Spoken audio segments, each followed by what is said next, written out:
one of the reasons for the updating the book was just that there's another year's worth of data. Yeah. And essentially the underlying sort of numbers that I look at are the reduction in annual data growth rates on mobile. So back in 2013, it was about 70% a year. So every year you nearly double the amount of data that people were using. And it's been falling pretty linearly ever since then by about 5% a year. So that's kind of my sort of back of the envelope number is every year we're going to see a 5% fall in the data growth rate. So when I wrote the first edition, the numbers were for 2023 and it was 20%. So you'd expect if the thesis held up that the 2024 numbers would be about 15%. And in fact, they are pretty much spot on.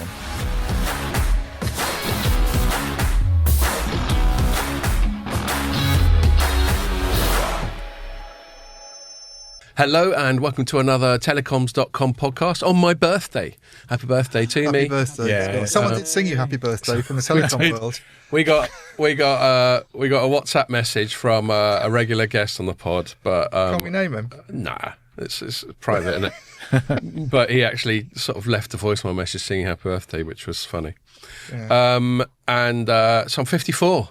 Yeah. What's that all about, eh? Mid-50s is what it is. Fucking hell. So it Come doesn't around time quite fly. quickly because I remember your 50th. I remember going out on know. your 50th just after COVID.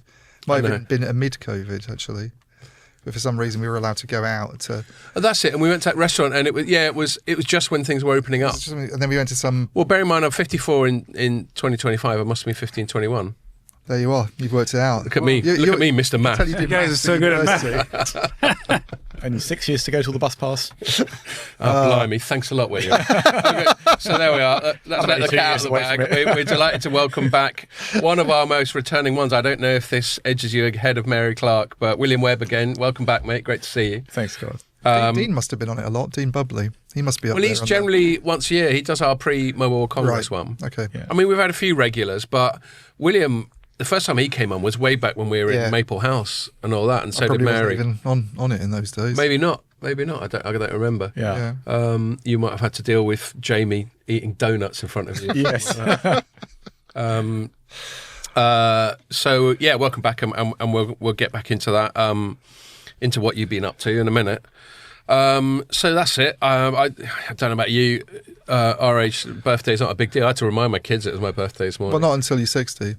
Right. That's your next big And then one. you bus pass. That's when you'll be. That's when you'll next be in a nightclub dancing in some speakeasy, or drinking too many old fashions, and Good God.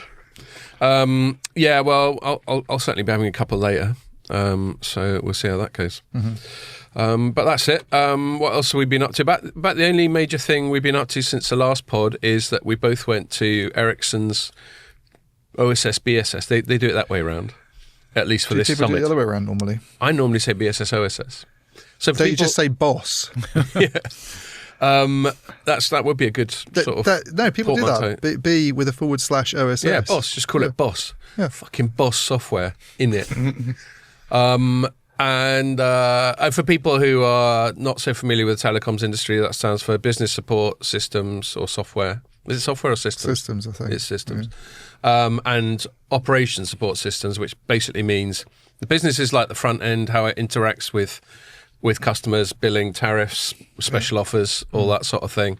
And the operations, the OSS, is running the network itself, the plumbing. Yeah. You don't really need business support systems, I don't think. Well, they seem to think they do.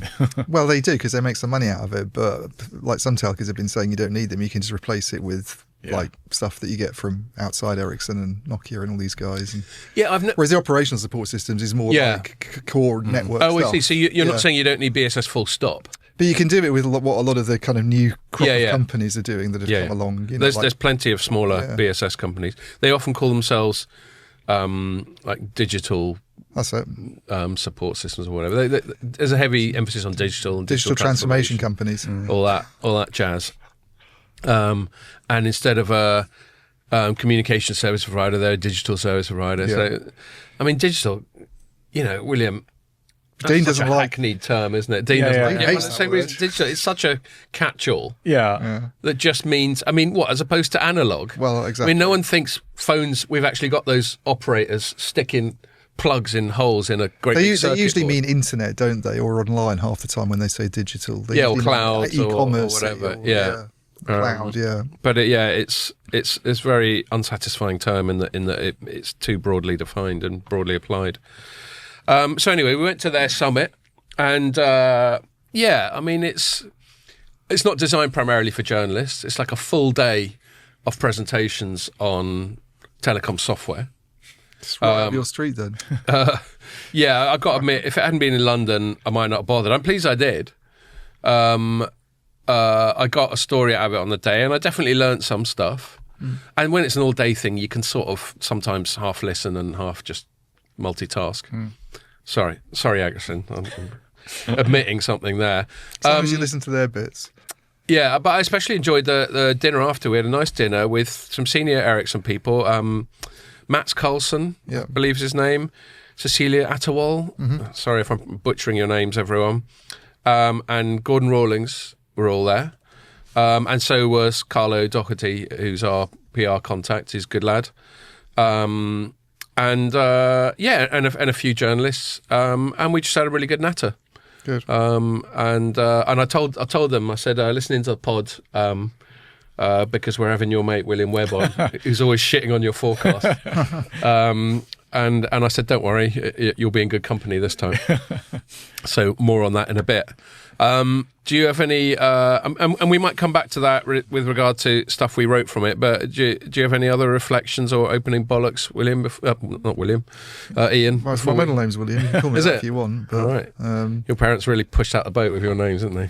Ian William. Why can't you? You're supposed to have a funky middle name, aren't you? I was born in 1973. People didn't have funky middle names then. Well, mine's only funky because I was born in Chile, so mine's Diego.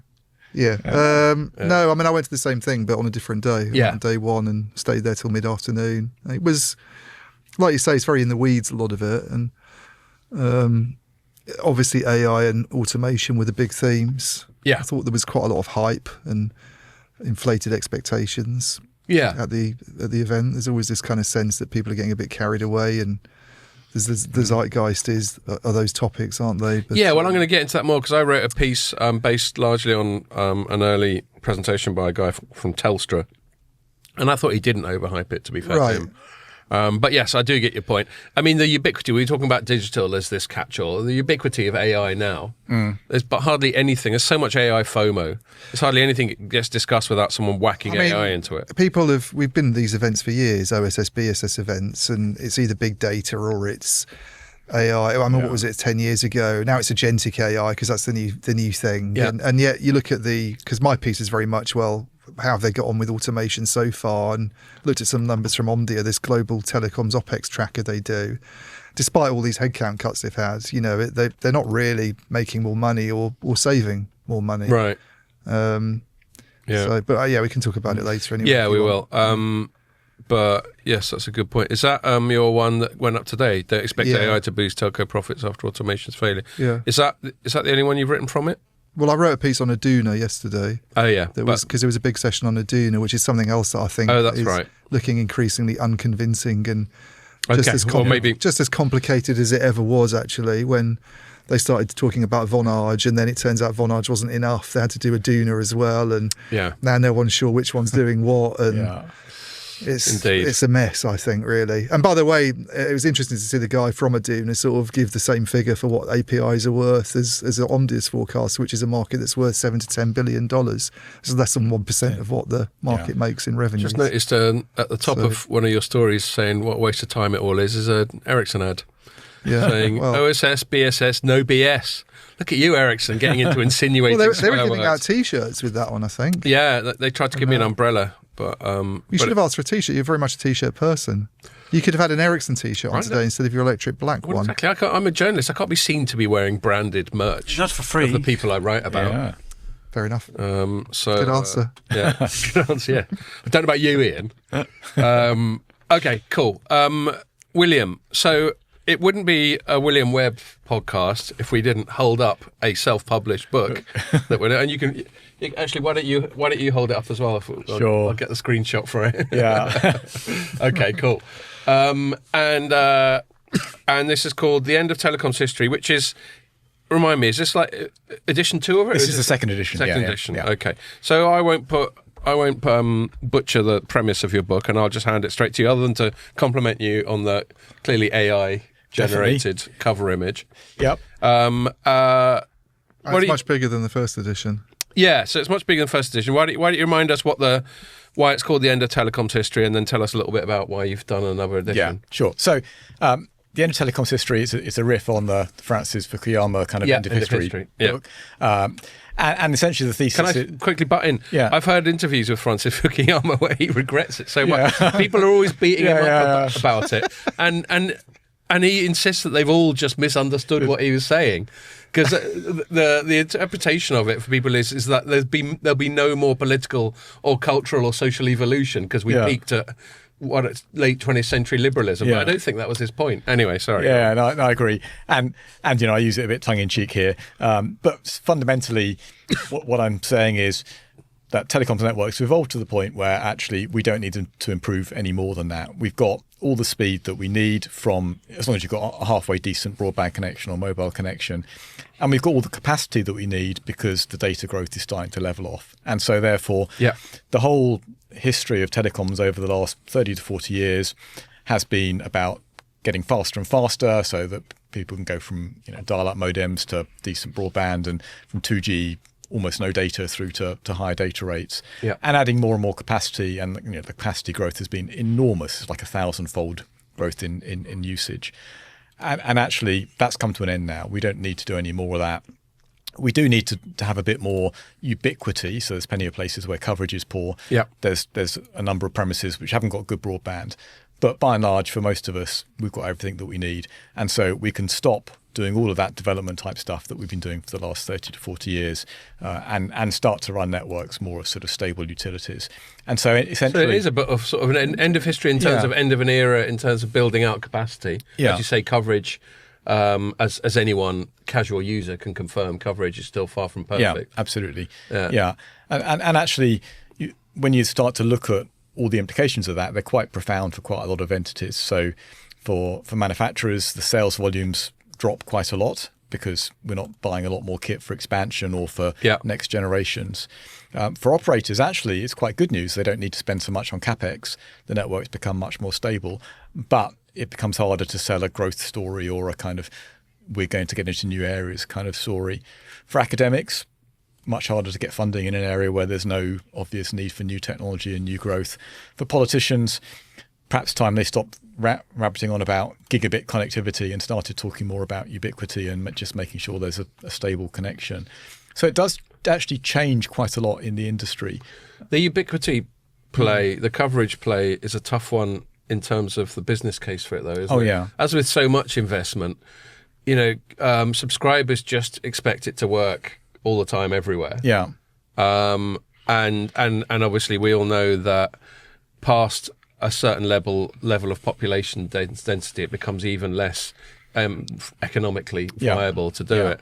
So I can see why coverage isn't a very sort of compelling business case for operators. Yeah, no, absolutely. And it hasn't really improved materially over the last 20 years or so. Right. There's bits at the edges, but by and large, as you said, the consumers don't value it enough to make it worthwhile for the operators to deploy. And so you end up in a world where if you want better coverage, it needs to be government supported. And we've seen that in the UK with the shared rural network, which is paid for half by the government.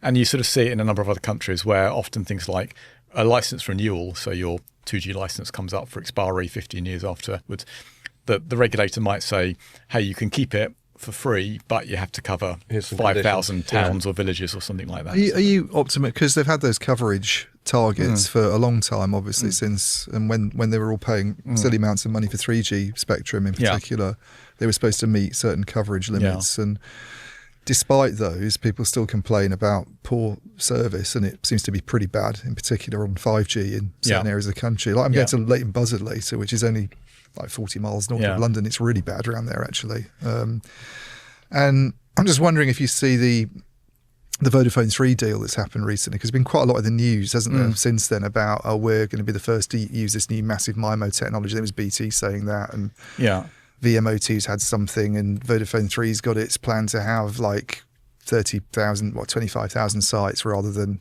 two networks of 18.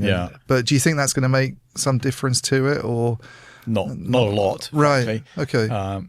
So essentially, 4G provided pretty good coverage. Actually, 5G is generally worse for various reasons, often the frequency band and elsewhere.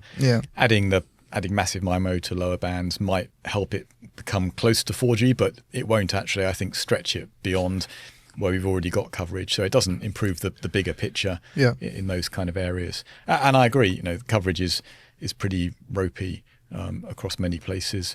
The Vodafone 3, I mean, it depends. If they really did spend a lot of time optimizing the network across the portfolio of different cell sites and sort of tweaking it and pushing it, then there might be fewer not spots as a result.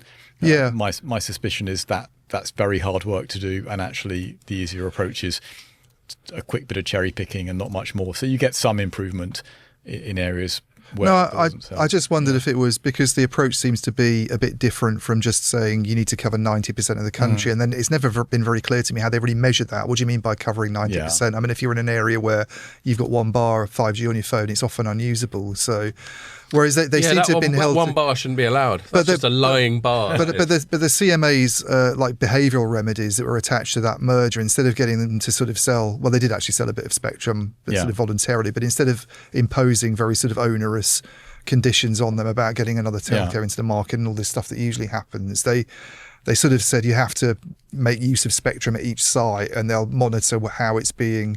I mean, at first I was quite sceptical because it was almost like they were just saying you have to spend this much each year. And I remember we had James Crawshaw from Omdia on saying, well, what do they can spend it on anything.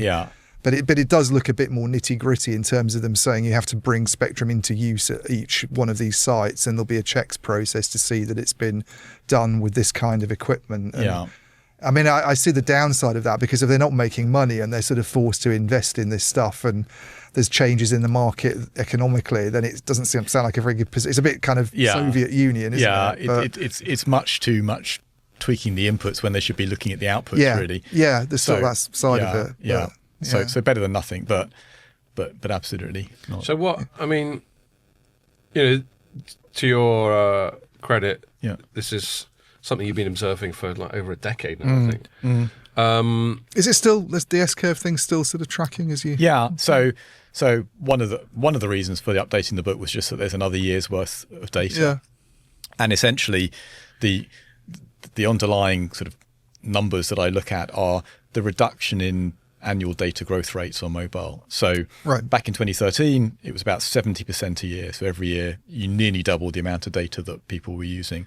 And it's been falling pretty linearly ever since then by about 5% a year. So that's kind of my sort of back of the envelope number, is every year we're going to see a 5% fall in the data growth rate. So when I wrote the first edition, the numbers were for 2023. And it was 20%. So you'd expect, if the thesis held up, that the 2024 numbers would be about 15%. And in fact, they are pretty much spot on.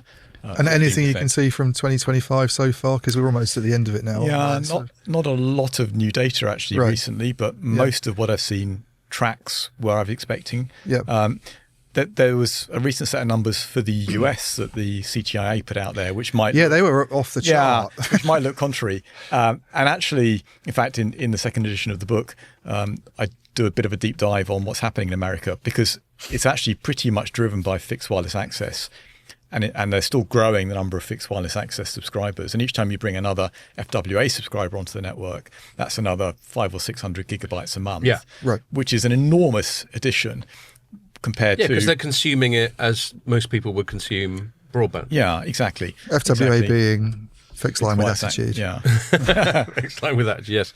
We were joking earlier that 80s gangster rap is driving traffic growth. But obviously, that's a slightly different abbreviation. So that obviously each FWA, you're going to have... many orders of magnitude more data consumption than someone would typically do over a normal wireless network. Yeah, and that's still data growth on mobile networks. So I'm not saying that we shouldn't count it. But if you look at what's likely to happen with FWA in the States, most of the analysts out there think that it will peak at a certain point in the not too distant future. because essentially the operators haven't got enough spectrum to deliver any more FWA. And they're all buying fibre operators now, aren't exactly, they? and they're going down that route too. So at some point... And I just want to drill down on that, having enough spectrum. Is that a capacity thing? Yeah, right. Yeah. Basically, an FWA user absorbs fat pipe an awful lot of capacity. So something like 30 times as much as a mobile subscriber. So you need a lot of spectrum. So you need a lot of spectrum. This is why they all want EchoStar spectrum. Yeah, yeah. And they're getting it. And it doesn't help. Well, it probably won't help if the spectrum is in completely different bands, because the economics of FWA subscribers are not fantastic unless you can effectively serve them almost for free, because you've got some spare capacity that's sat there because the mobile users aren't taking up all the capacity from the cell. So essentially, the initial FWA offering was basically saying, oh, look, in these suburban cells, we've actually got a lot more capacity than we need. Right. We might as well put some FWA subscribers on there and we'll get some revenue from them, and we'll just fill up the cell. So if I to understand what you've said, to sort of repeat it back to you, make sure I've understood it, you're saying that if you're an operator and you've got a choice with a certain chunk of spectrum, between offering it to a mobile subscriber and FWA, the mobile subscriber is much more profitable. Yeah, absolutely. Yeah. Because you can get 30 of them on a bit of spectrum than one. Makes sense. But essentially in suburban areas, there just isn't enough people that need to use all right, the so you might as well get a little bit of out. revenue, because otherwise it's just sitting I guess there. it's number of people you can get on, plus it's just someone sat in a house watching Netflix for 10 hours or something in the evening. And I mean, I don't know what the household... I mean, maybe you know those figures, but... I looked at this a little bit for the story I wrote this week, but the numbers for handset usage, I think in the UK it's sort of something like 8 gigabytes a month or whatever. Yeah. But if you're an FWA customer in the UK, do you know what they're getting through at the moment roughly? Or like a standard broadband, someone like Scott at home with his fibre doing his gaming and stuff. So UK standard broadband. I don't do online gaming anymore, so not very much. All right, not Scott. I think it's getting towards 600 gigabytes. 600 gigabytes per house. Now, of course, a house is 2.2 people or whatever the average is. But nevertheless, a lot more than a phone subscriber. But I guess even that's reaching that sort of S-curve thesis. There's only, I mean, if you go home in the evening, you've been out of work all day, or even if you do work all day and you're at home using your laptop, and then you have your moment when you switch on the TV and it's streamed, let's say, or you go and do online gaming. You're only going to do it for a few hours a night, aren't you? And then you sleep, and so there's an upper limit on what you can be doing. Yeah. So there's exactly the same kind of curves apply to fixed. Yeah. It's actually gone from 30% to 10% rather than 70% to 15%. But nevertheless, this is growth per year, annual growth per year. Yeah. But nevertheless, you see that same sort of decline in growth. So in the S curve we keep alluding to, which for people who've never listened to a pod with you on before. One of our pods with you before is... Are there such people? Some weirdos who've only just got the memo. We're talking about on the x-axis is time, and on the y-axis is total sort of data consumption. Yeah. And the S-curve described it went through an exponential phase, certainly around 4G, and we can drill down into that a little bit more. Yeah. And that went exponential, and then an S-curve, you have an exponential phase, and then it levels off. Yeah. And I'm guessing, I think we're on about the sort of round about the cusp of the curve of the S. We're certainly not flatlining. Correct. But we're certainly not exponential, so we're kind of in the middle of those two phases. Does that seem about right? Yeah, we're probably about 3/4 of the way through towards the flat. If you drew the curve. Yeah. Roughly something like that, and it varies a bit from country to country, but that's roughly where we're at. So not a lot more growth to go. Yeah, and we were chatting before we started recording about 4G as the driver. Again, it might seem obvious, but I think it's worth you reiterating it. Why does 4G cause exponential growth, and why is there no reason to believe there'll be a repetition of that? Yeah, so I dug into this a bit because quite a lot of the commentary I got from the first edition was, oh no, you're bound to be wrong, data growth is going to carry on. And then I'll say, well... It just will. So I say, what's going to cause it? And the answer will come back, I don't know, but something always happens. Something always comes along to cause it. So I dug into what's come along a bit in the past. And on the mobile side, there was really one trigger event, which was the iPhone, essentially. Yeah. Pre the iPhone, we had 3G. iPhone and Android. Well, Android followed, but it wasn't that far behind, was it? But it was the iPhone form factor essentially that changed everything. The idea, I see the touch screen, the fact that you and the now, consumption of everything on the screen. Right. Okay. Fair enough. So before that, we had 3G that was sort of predicated on the mobile internet and all this mobile data that was going to happen, and it just wasn't happening. And then the iPhone turns up, and then suddenly things took off quite dramatically. And in fact, if you drill into it, I think a lot of people would say it's the mix of the iPhone and the App Store were actually the two big things. The App Store effectively made it much easier to consume mobile data because instead of having to go to a website and mess around with it, it was all nicely encapsulated. Well, there were so many genius elements that went into the iPhone. And, and you're right that Android did trail it. Yeah. The reason I interject Android isn't as some Android fanboy, just because it accounts for about 80% plus of the global smartphone install base. So I just figure it must be statistically significant even from an early stage. But the touchscreen interface, including the touchscreen keyboard. I mean, I remember having an HTC phone with a little slide out, little quirky keyboard. Had you bought one of those? I think I might have got it as one of those review units that they never asked for back. that you might have heard about. Yeah. Yes, and then obviously, those tiles, the easy to navigate, intuitive touchscreen in sort of GUI, and then as you say, the App Store. Apple's very good at creating and maintaining and allowing to flourish a developer ecosystem. Yeah, exactly. And so all those things, and just the early realization that the smartphone form factor, because back when I was a smartphone analyst, we used to track all sorts of different form factors, flips millions. And slide outs and hard QWERTYs like the old BlackBerry and all that sort of thing. And Apple, Steve Jobs et al. Realised, it's just going to be what we called back then for some reason candy bar. Yeah. I don't know any candy bars that look like a fucking smartphone, but there you go. Well, it's just the shape of it. Yeah, exactly. It's just a rectangle. But yes, the big flat rectangle, featureless rectangle was. Perhaps that's it, because big flat featureless rectangle. That's a way of describing it. Isn't such a compelling thing.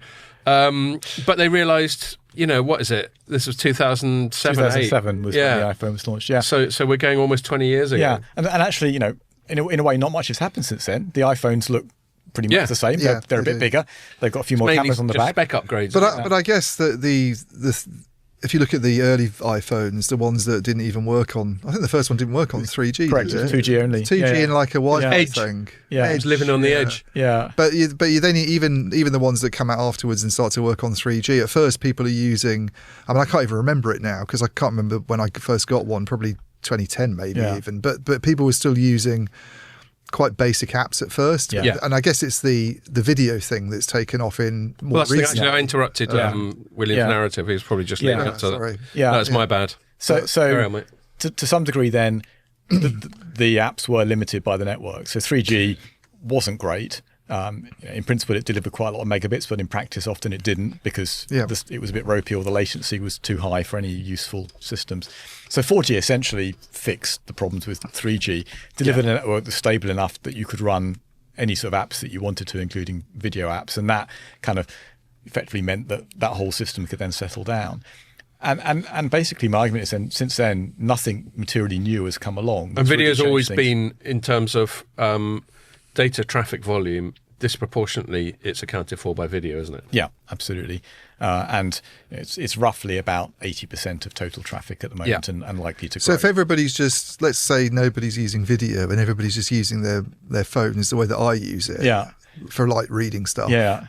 Like news stories, or maybe listening to music. I don't know whether that's a big. Well, even streaming Spotify is going to be nothing compared to streaming video. Right, correct. It would be we get rid of the video, and you'd basically be almost at you'd be at very low level. Just ask Pierre about the file size of this podcast for the audio versus the video. What do you know off the top of your head what the difference in size is? The video is about 2 gigs, and that's after compression, and I think the audio is like 80 megs. Yeah, MP3. We could do bigger with Wave, but right, so 20 to 1. Yeah, yeah. So there we go. Yeah, so that sounds about right. So essentially, part of the book was to push back on these ideas that something will come along by saying well, something did come along once in 2007, but it's been a long time since then. Yeah. Would you really assume that in the next 10 years something is going to come along on the back of that? Do you think part of it, I've often criticised this, when the penny dropped for me, this assumption of this once in a decade G cadence that we have, that was basically only initiated with 3G. I don't know, did we talk about 2G when 2G was the predominant thing, or did we only start talking about Gs when the big 3G Well, I only remember hype? it being used with 3G, really. Yeah, exactly. So we established this cadence between 3G and 4G, which is around about a decade, let's say between 2000 and 2010. And for some reason, everyone's just assumed that that's now grandfathered in forever. Yeah. And then there was, as you just described, a big deal between 3G and 4G in terms of doing mobile broadband properly. Yeah. And people just assumed, I think they did leading up to 5G 5 years ago, they assumed there'd be another order of magnitude step change, and there hasn't been. So I think we just need to stop thinking along those lines. Yeah, that would be great. And that would be what I would very much like to see.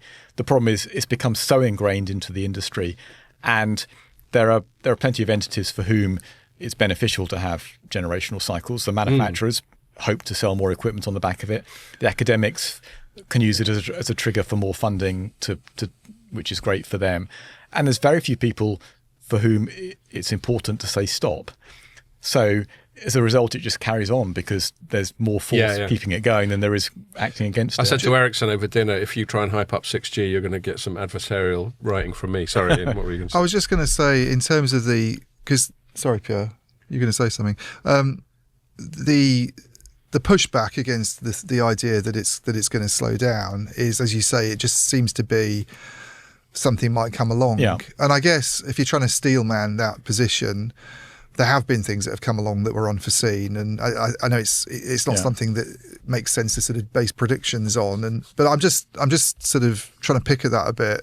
Yeah, with things like gaming, for instance, is potentially a big one. I don't necessarily even mean the kind of games that we've got today, but I remember being over at a friend's house not so long ago where he got an Oculus headset, and there was a sort of climbing game, which isn't probably very widely used. Yeah. But I don't know if there's any data on what that does in terms, if you're doing that online, in terms of how that compares with watching high definition TV, or whether you could envisage like if a holographic thing took off in the house. By the way, I'm not saying I believe all this stuff, but if it did, could we see that having some big impact? Or? Yeah. So I've actually played that climbing game, or one of them. It's a bit freaky. Yeah. You actually feel like you're about to fall. It does, and it's amazingly scary, even though you know... It scared the hell out of me, actually. Yeah, that doesn't sound like my thing at all. Knackering and scary, no, not a Scott thing. So for the most part, actually, games don't generate that much traffic because they generate their video locally. Right. So all the traffic that they send is sort of positional information, where you are, whether you've pressed the trigger on your virtual gun, that kind of thing. But they don't send like an entire video stream from one place to another. Now there is cloud gaming where all the video is generated in the cloud. Hasn't really taken off. Well, Google had a good go at it. Microsoft Flight Simulator, you know. Yeah, we had that on the previous pod. Someone pointed out. Ronan. Was it Ronan? Yeah, that Microsoft Flight Simulator is quite a driver of traffic because the geographically accurate maps are so big that you have to constantly stream them, tap into the cloud for them. Right. Yeah.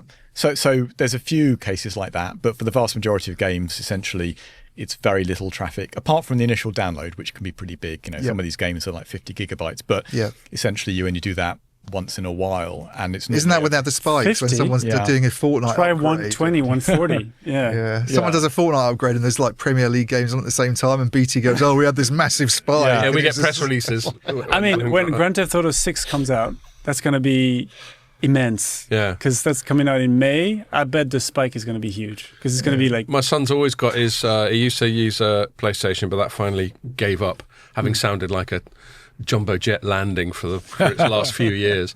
And he's got a gaming laptop now, and he quite often just leaves it on, and I'm under strict instructions not to touch it because he's normally downloading some fuck off great big game. So that does, that is a significant amount of traffic. It's nearly always over a fixed network rather than a mobile network. Yes. So people don't try and download. That's not to say that that's not traffic. Again, it clearly is traffic, but fixed networks are much better able to handle that kind of thing. Yeah. And actually, in the scheme of things, it's not that much. So they are big files, but they're not that many people percentage-wise who are downloading them, and they don't do it every day of the week. kind of thing, Yeah. generally, apart from maybe your son. So he's been very good this week. He's doing his final project on his data science course. Now that I think about it, I said something about Grand Theft Auto 6. I think there's a thing that they're going to do is that you're going to be able to download most of the game ahead of the launch. Yeah. And it'll be just locked. And then they just unlock it on the day.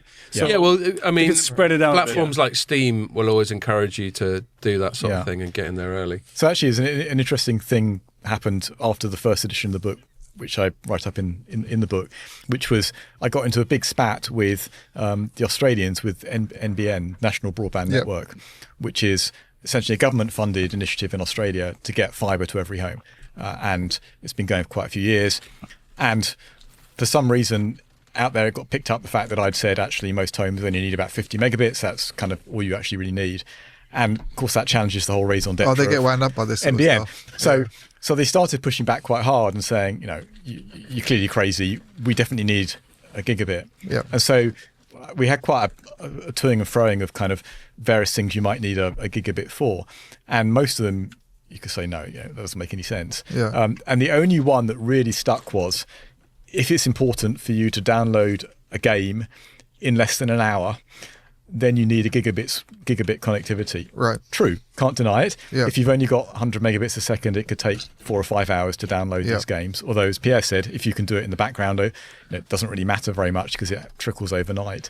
So sort of NBN said, right, we've proved it. And I said, well, sort of, but I'm not sure that a government should sponsor an entire nationwide rollout simply so that gamers can make sure they get the download of their latest game in less than 5 hours. Do you get quite a lot of people getting the arsehole about you sort of raining on their parade with your saying, questioning the orthodoxy about data traffic growth? Less than I'd expect, actually. So interestingly, NBN was one of the few pushbacks. The other one was Colliago, Stefan Zeely, who had on here. Yeah, ages ago. Rings a bell. Well, I think we've talked about his stuff because there was his idea was that because usage levels are very different in different countries, he thought it implied there was some sort of elasticity to do with pricing. Yeah, so that's another thing that I pick up in the book is to look at what's happening in different countries and to show that actually they're plateauing at different levels. And there's generally very good reasons for that. Normally it's the amount of fixed wireless access actually in a country. Countries that historically have a lot more fixed wireless access plateau at higher levels. But there's also some societal things going on. If more of the country commutes via public transport, then they're more likely to consume more data because they've got more time to sit and watch stuff rather than if they drive or whatever. So that kind of thing can change things as well. What about telcos, apart from NBN's obviously a telco, but like people like I don't want to throw names out, but the kind of European operators, the big ones, because I would have thought they quite like the idea in a way of there not being huge traffic spikes and traffic growth, because then they don't have to go off, as you said earlier, they don't have to go off and spend loads of money on, which they complain about anyway. We don't necessarily want 6G because it's a big infrastructure upgrade and we're not making more money out of this stuff. But so they're a bit schizophrenic, and I can sort of understand why. So on the one hand, they like to tell the investors, we don't need to spend much more money. Our capex is nearly over. We're going to be more profitable. On the other hand, they like to tell a story, I think particularly to governments and regulators and others, that there's lots of growth out there and therefore they need lots more favours, whether that's more spectrum or tax relief or whatever. And so I think BT recently came out with a sort of data growth is doubling and is going to double again in the next few years story to try and persuade government that it should be more lenient towards it in whatever shape or form. I forget the exact argument. Yeah, I mean, totally schizophrenic with BT because they've got a CEO at the moment who said on earnings calls recently we're past peak capex, and has got this, her whole plan is basically about cutting capital intensity to a level where they can return more sort of free cash flow to shareholders. Exactly. So it doesn't really tally, does it, necessarily? But so as a result, I think they don't tend to take a strong position either way. And I haven't had any I can think of apart from NBN contact me and say, You're wrong. We're seeing a different story. And the ones I speak to sort of informally, I think generally say, we're seeing pretty much exactly what you're saying across our network. What about some of these things that sound a bit fanciful at the moment that people are talking about? And I think we've probably emailed about this. Can't remember if we've actually talked about this on a pod, but the big one at the moment seems to be sort of smart glass. Not necessarily Vision Pro headsets, but we'll walk around. More the AR ones, like the Meta. Yeah, so Scott's wandering down Oxford Street in the future. He's looking around. It's uploading everything he sees to the clouds. It's coming up with display. It's saying, "Don't eat that, Scott. It's going to be bad for you. If you want to get an electric black this T-shirt, person you can has buy it here." Has a social score of 23. Or maybe biometrics. Judging by their biometrics, this person fancies you. You might want to chat them up. This person's BMI is about, 6. Is that like?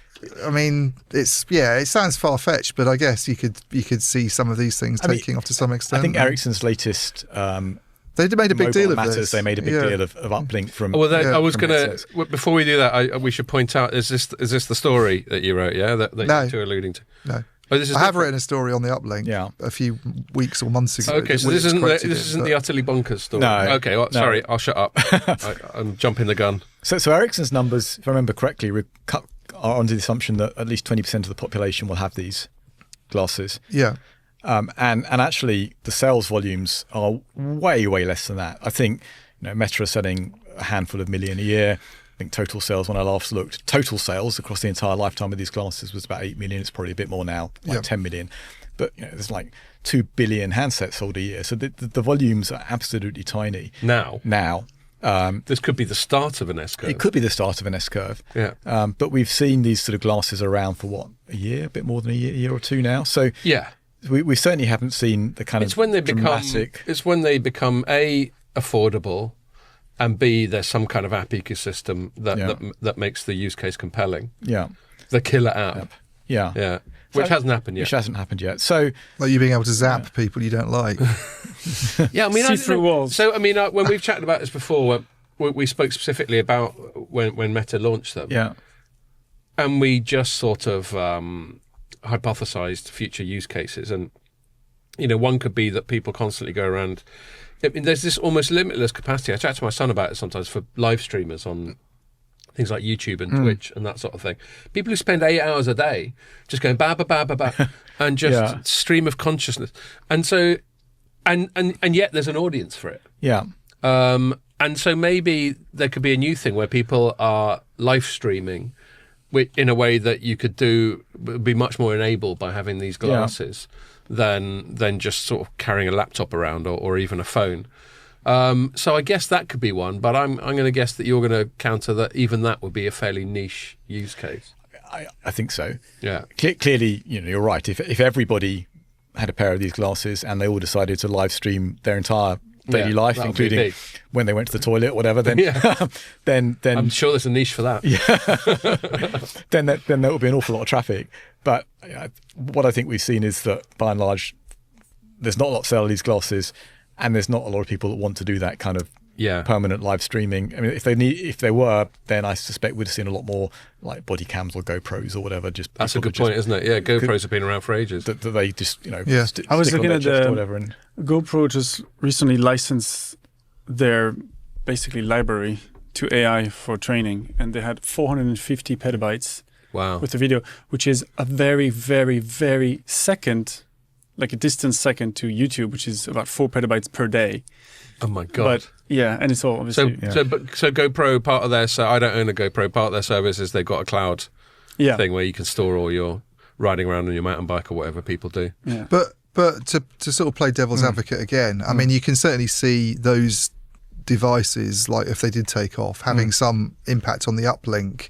That's different from what we've seen so far with smartphones. It is much more sort of uplink. It would be more uplink intensive. But I think you were making the point, like when I wrote about this, that operators are actually quite well off when it comes to uplink spectrum, because especially in paired spectrum bands, they've not really made sort of a lot of use of some of the... Exactly. So the way that spectrum was originally set up was half uplink, half downlink, which made perfect sense in a world where most of the time we were using our phones for voice calls, and so you had as much voice going up as coming down. So it was symmetrical. Of course, the world's changed dramatically, and it's about 90-10 now. 90% of the traffic comes down, 10% goes up, and so all those systems that were frequency division duplex FDD paired essentially have got a lot of uplink that's sat there doing not very much. That could be a revenue stream. One thing, if I remember it rightly, both of you two have been covering telecoms longer than I have, so correct me, but things like SMS was originally a little bit of an afterthought, and then they realised that they could actually charge at a time when you were paying for a certain finite number of messages. Yeah.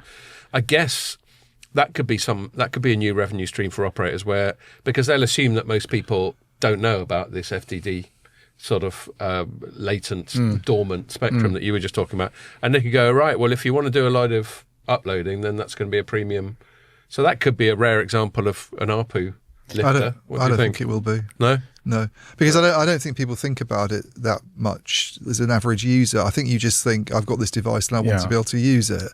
So this whole idea of, am I doing uplink or downlink? I think even doing things on a sort of usage by gigabytes and speeds basis is quite confusing for a lot of users. They just want to be able to use the service. It would be an education job, wouldn't it, to help them understand why them streaming what they're doing is a different thing. But I think the other problem is that if someone tries to do that, and by the way, I think BT, when it brought out its standalone service, and we were at the press conference there, they had premium prices attached to standalone when they first introduced it. Have you seen what's happened to it since then? It's basically just not even. It's not. It's included now with phones that have standalone. I think we scoffed at the time. I mean, someone's going to come along and they're going to go, well, we'll just provide it for £30 a month as part of in a competitive market where there's multiple networks. Someone will come along and do that. So I just don't see that being and even when they try and put it into normie language and don't call it 5G standalone, which obviously means nothing to regular people, and call it like 5G advanced,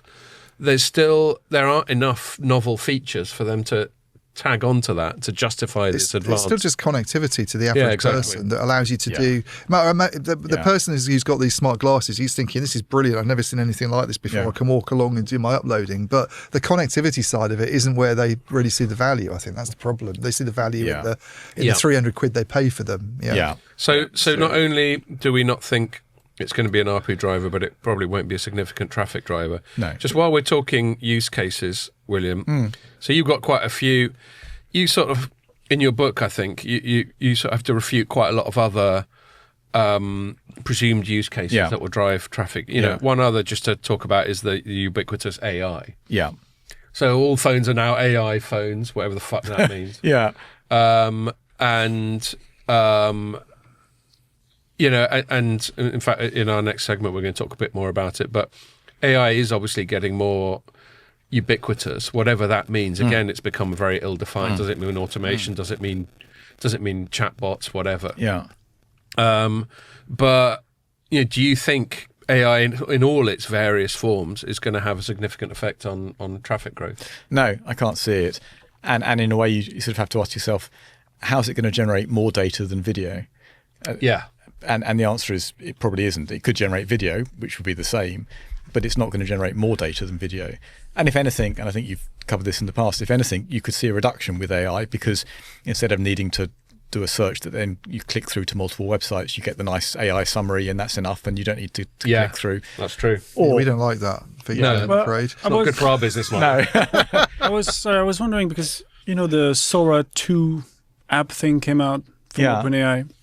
Yeah. And people are talking about, by the way, I love this new term, AI slop. Yeah. And apparently it came out in like a year ago. Yeah. We've been using that for ages, I reckon. I've been aware of it.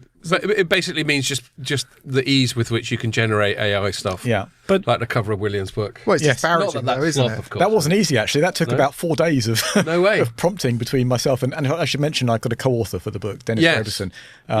Fantastic to have on board. Wonderful guy. So you didn't just come up with a photo of a bunch of people that looks a bit like the Last Supper? No, so we kept feeding in prompts to AI because we kind of wanted them all to be using different types of phones and things over the years. So the idea was we wanted like a Morse code and then a satellite dish and everything else.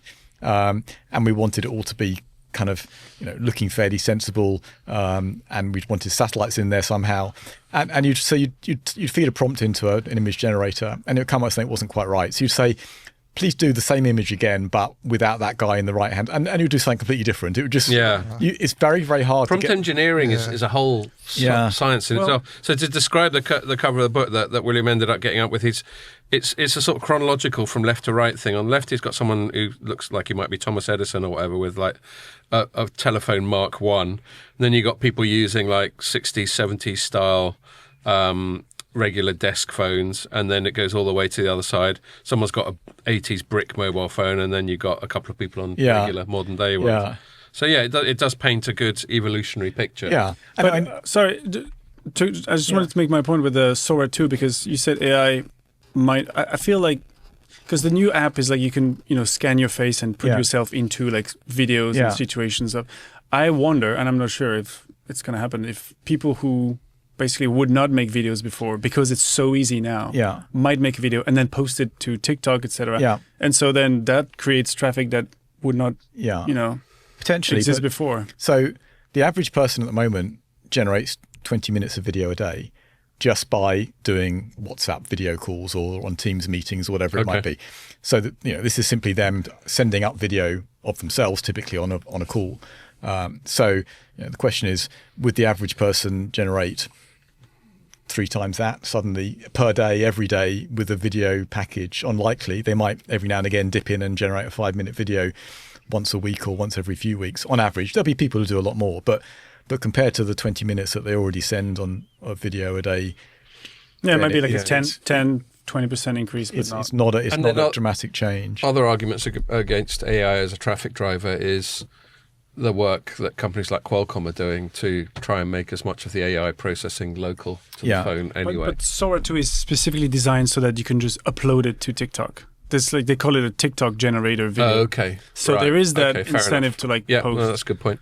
But I don't know. Yeah. And I mean, the other thing actually that could happen is one of the reasons why traffic is falling or traffic growth is falling, and indeed like to fall further, is actually because video compression has been getting better. So the amount of data that you need to store or data rate you need to send for a particular quality of video has been falling over time and looks pretty much certain to fall. There's a new video codec called AV1, and there was a note from a number of the sort of over-the-top providers recently effectively asking all the handset manufacturers to provide support within the handsets for this new codec, because that's another 30 to 40% drop in data rates. Yeah, and given that's the interesting thing about this dogma about traffic growth. Actually, reading between the lines from what you just said, operators don't actually want traffic growth anymore because they know they can't get any more ARPU out of their customers.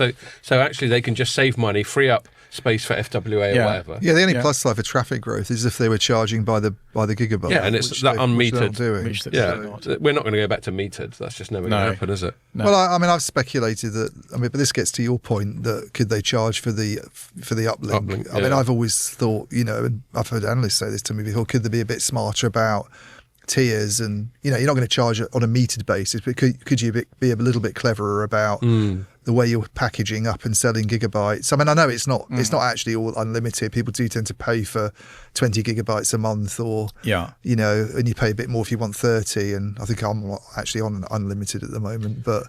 Yeah, it's moving that way, isn't it? It's like we're moving more towards you just use what you want. I think most people on a fairly standard contract have more data allowance than they need. Exactly, yeah. Unless your name's Alex Morris and you do skateboarding videos. Right, there we are. that being Ian's son. Sorry, we were about to say something. So just to finish on the AI side, actually, AI could, in principle, deliver fantastic video compression because it could essentially reconstruct a video at the far end. So rather than needing to send all this image data, you could just send a prompt saying, draw a cat doing this, that, the other. Oh, there could be. Until they perfect that could lead to some funny unintended consequences. Couldn't it? Now that's a bit extreme, but I think it potentially could drive further reductions beyond this AV1 codec in data rate compression. So actually, I think all told, if anything, AI is likely to reduce data usage rather than increase it in the future. Well, what about just sort of throwing out other potential use cases? Because you've done the smart glasses and the AI, but one of the ones that gets talked about with 6G, and it sounds a bit futuristic to me at the moment and a bit misunderstood maybe, is ISAC, integrated sensing and communication. And Scott and I were in Finland chatting to people there from Nokia, and they're going on about you need 400 megahertz channels where you have 100 megahertz with 5, and it all. I remember Verizon's CTO, Iago Tenorio, telling me this on the phone the other day as well, about how you need more spectrum for it, and it can be quite capacity intensive. Is that some? I know no one really seems to know what this is at the moment. Anyways, it's a bit hard to sort of talk about it. But have you looked into that at all? Yeah, it's also it's sort of radar, isn't it? Yeah, yeah. It's like it's like you turned your network into a dolphin. Yeah. Yeah. So actually also covered in the new book, or the new edition of the book, and you're quite right. It's essentially trying to combine two things. So at the moment, mobile phone networks are purely for communications, and then you've got radars, which you use for detecting stuff, mostly for air traffic control and so on, but you've also got them in your car, for example, forward-looking radar to detect whether there's another car in front. And these smarter cars, these Tesla types, have got tons of sensors all over them, haven't they? Yeah. So actually, we've actually had integrated sensing and communication in Wi-Fi routers for quite some time. So quite a few Wi-Fi routers can act as a burglar alarm in your house. So essentially, motion detector. Yeah. What they basically do is just look at the reflections that they're getting back from their transmissions. And if there's nothing going on in the house, there's nobody in the house, then the reflections should be stable. And if suddenly the reflections start changing, it's an indication that something's moving in the house. Okay. So effectively, it's a burglar alarm, and some. What if it's your cat? Yeah, or it's a cat. Yeah, well, not much good if you've got domestic animals. No, and some claim that they can even do things like fall detection for somebody in the house. They detect that somebody was moving. Yeah, exactly, and that's a use case for like old people living by themselves. It's interesting because that'll be handy for me now. I'm 54. The Finnish guy that we had on who did the long drinks, Jussi. Yeah, his company seems to be all about, like, it's a Wi-Fi company. Yeah. They put the sensors in, and they can sort of figure out the right configuration based on your sort of office furniture and how it's all laid out. And I never really connected the two before, but I guess it's kind of sensor based. So that that works, and that is a use case, and it sort of comes for free with Wi-Fi. You don't need to change it. And then the 6G. A number of people are saying, hey, wouldn't it be fantastic if we could combine essentially radar and communications into one system? Would mean we didn't have to figure out what the Russians are doing. Yeah. So there's one big fundamental problem with this, which is that the way radar works is essentially it blips. It sends out a little pulse of energy that pings off a target and comes back again. So what you need to do is transmit a very short pulse, and then you need to listen for what comes back. So, now, sonar is basically the same in water, isn't it? Exactly. Yeah. Now, the way comm systems work is that they transmit for like a block of time, a frame, which can be a millisecond or 10 milliseconds long, and then they stop, and then they listen. Now, the time periods are dramatically different. So the time period for a radar blip coming back is in the microseconds, whereas the time period for communications is in the milliseconds. So it's 1,000th difference. So essentially, the base station is going to need to be able to listen at the same time that it's transmitting, right? Which is extremely hard to do because the transmissions tend to deafen the receiver. Right. Yeah. It's sometimes called sort of full duplex communications or that kind I've heard of that thing. expression. Oh, that's been around for a little while. It's been around for a while, that. and it's never been achieved commercially because it's so expensive to do. So it's a full duplex again to people even less techie than me, which is a small proportion of the population, is. It's not that small. It's being able to no, I was just being self-effacing. Yeah.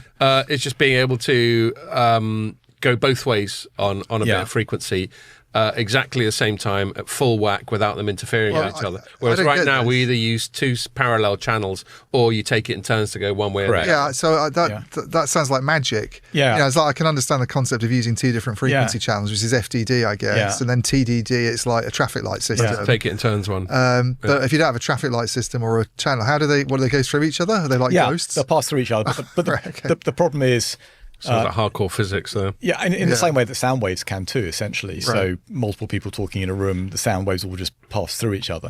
But the problem is that at the receiver end, you're trying to listen to a fairly weak signal coming back, and you've got essentially the leakage from what you're transmitting. You can't kind of stop that filtering into your receiver, either because it's bouncing off other stuff around you, or it's just inherently within the box. It's sort of all feeding into itself, and the difference in the two signal powers is absolutely enormous. It's like 100 dBs type of difference, which is 1 followed by 10 zeros in terms of order of magnitude. So ISAC's just incredibly hard to realise. So it's hard to realise. Now, some people would say, oh, but you can do it by having different base stations doing the receiving. So one base station pings, another base station listens for the reflection. But then that's even more complicated because you've got to synchronise the two to incredible levels of timing sophistication to work out all the stuff that's going on. So it's quite hard to do. Not utterly impossible, but sufficiently hard that this is not just we can just bolt that on, it'll be easy kind of thing.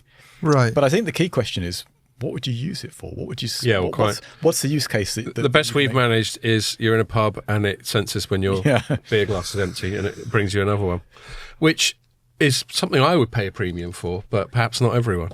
Well, you could cut your costs though, because you don't need. Comes going into pub. Do you want our? You don't need as many bar staff. Premium radar service where you're never going to even have to pause between pints.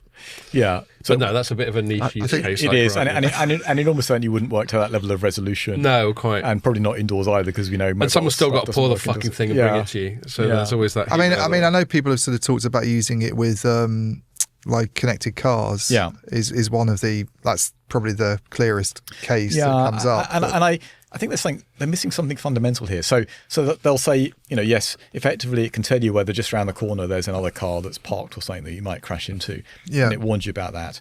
But what are you going to do with this information? So let's say it comes back and says there's nothing around the corner. Are you going to drive around the corner at full speed hoping that there really is nothing? Yeah, no, of course not. There might be a kid there or something that hasn't been spotted. So I generally don't go for the hope for the best school driving. So you always have to drive around the corner at a slow enough speed that you could stop the moment that you see something that's in the way. Yeah. So you can't go any faster just because it's told you there's nothing there. And if it tells you there is something there, well, you would have seen it as you drive around the corner carefully anyway and stopped. So and technology isn't flawless. I mean, there's cultural, you're old gits like me, where I'm just not willing to surrender very much. And, we'll come on to this, but I'm not willing to surrender too much to technology. Just on the, just for my own understanding, the full duplex stuff, you sort of need that to be integrated into this to make ISAC work. Is that what you're pretty much? Unless you can make these multi-sensor arrangements work, where you have but then you have to have lots. But that's very expensive. It's very difficult to do. Full duplex gets talked about outside the context of ISAC, doesn't it? Just as a sort of efficient way of using spectrum. But I guess the reason it's not happened is because it's quite hard to I remember someone pitching it to me a decade ago, and obviously if they'd nailed it, we'd be hearing about it more. So, as I mentioned his name before, but Iago Tenorio talked about full duplex. That's something that they want to see potentially built into 6G. But and actually, one of the fundamentals which nobody talks about is, so essentially it means that you can compress the uplink and the downlink into one band. Yeah. But as we've already talked about, the uplink actually doesn't carry much traffic at the moment. So essentially, all you gain is the amount of traffic in the uplink. So it's 10% increase. Now, if the uplink grew more, then maybe it might be worth more. But at the moment, you're gaining about 10% in capacity for an enormous cost. It's just not worth it. It's much easier to do that through But I guess even if they did manage to lower the cost to do it, it's an argument almost against the whole we need more spectrum thing, isn't it? Because it's all about more efficient use of spectrum. So it's like compression technologies. If they do pull this off, then why are you complaining that you need so much more of it anyway, in a way? And actually, I mean, the other problem with it is that in order to get very accurate positioning, you need a very high bandwidth. So essentially, the accuracy of the positioning is related to the amount of bandwidth. The more bandwidth you got, the more accurate you can be in terms of this is 2 meters away rather than 1 meter. So they're talking about these 7 gigahertz bands. So and indeed much higher than that. So your ideal bands for really good ISAC positioning would be the millimeter wave bands or above. Right. And we know we have to build loads of stuff. So you got loads of base stations everywhere to do it. So are you going to deploy millimeter wave density of base stations in order to deliver this service for which there's no clear revenue stream? It seems very unlikely. So at the moment, it feels to me that it's one of those nice in principle, but as you delve into the details, it does look very tough to justify. I think there's some potential cases where you might see it happen, but in particular, governments who want this to look for drones around military facilities or something potentially might pay for a sort of deployment that might do that potentially. But then why would anything they deploy that's high performance remote control? Yeah, you could see that. I'm going to move on because we've been chatting about this for about an hour. I've got one more thing that's relevant to your thesis that I want to cover before we move on to other news. So if it's all right with you two, I'll move it on to that and then we'll talk about other stuff. and I alluded to this a minute ago. So Ian wrote a story that was published earlier on this week. The headline is Huawei goes quote utterly bonkers, close quote, in latest mobile predictions, and that quote is attributable to one William Webb. You don't use a middle initial. That would have been fine. What's your middle name, William? Timothy. William T. Webb. And so you two both got very sensible middle names. Anyway, so Ian, why don't I start with you, and then you can hand it to William because you quote him in the latter half of your story. Yeah. What made you write that story? Because he was coming on the pod on Friday. That would be something interesting to talk about. Fair enough. I mean, that is one reason. But what is the substance of your story? The substance of the story is this series of reports that Huawei has been doing called Intelligent World reports. And they've only done a few of them, actually. I think they've done 3. But yeah.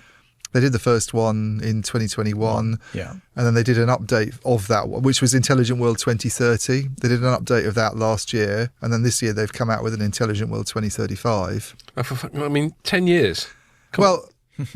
Yeah, 10 years to me isn't really that far in the future. No. I mean, if you think back, I've been reading it since 2015. It doesn't seem that long ago. And I think I said this in my first paragraph. The world isn't really, I mean, we've just been talking about this. The first iPhone's quite similar to the current iPhone.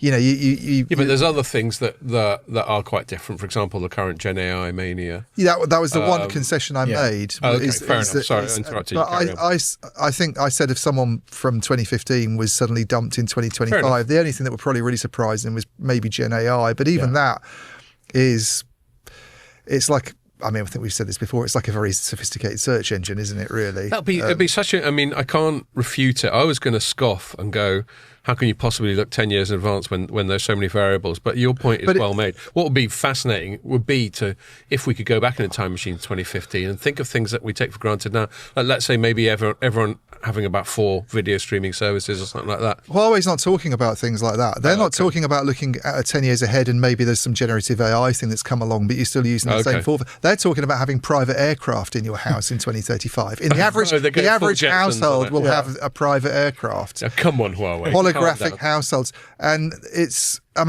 pretty outrageous. It's like, I mean, I think William said it actually when we were kind of corresponding about it, but it was almost like they'd kind of given these academics free rein to just sort of almost write a science fiction novel and come out with the most outlandish predictions. But they do have some firm numbers in there. I think a lot of the really good technology outside of AI, which is chiefly a US thing, a lot of the really interesting innovation is happening in China with things like EVs and that sort of thing. Yeah. But yeah.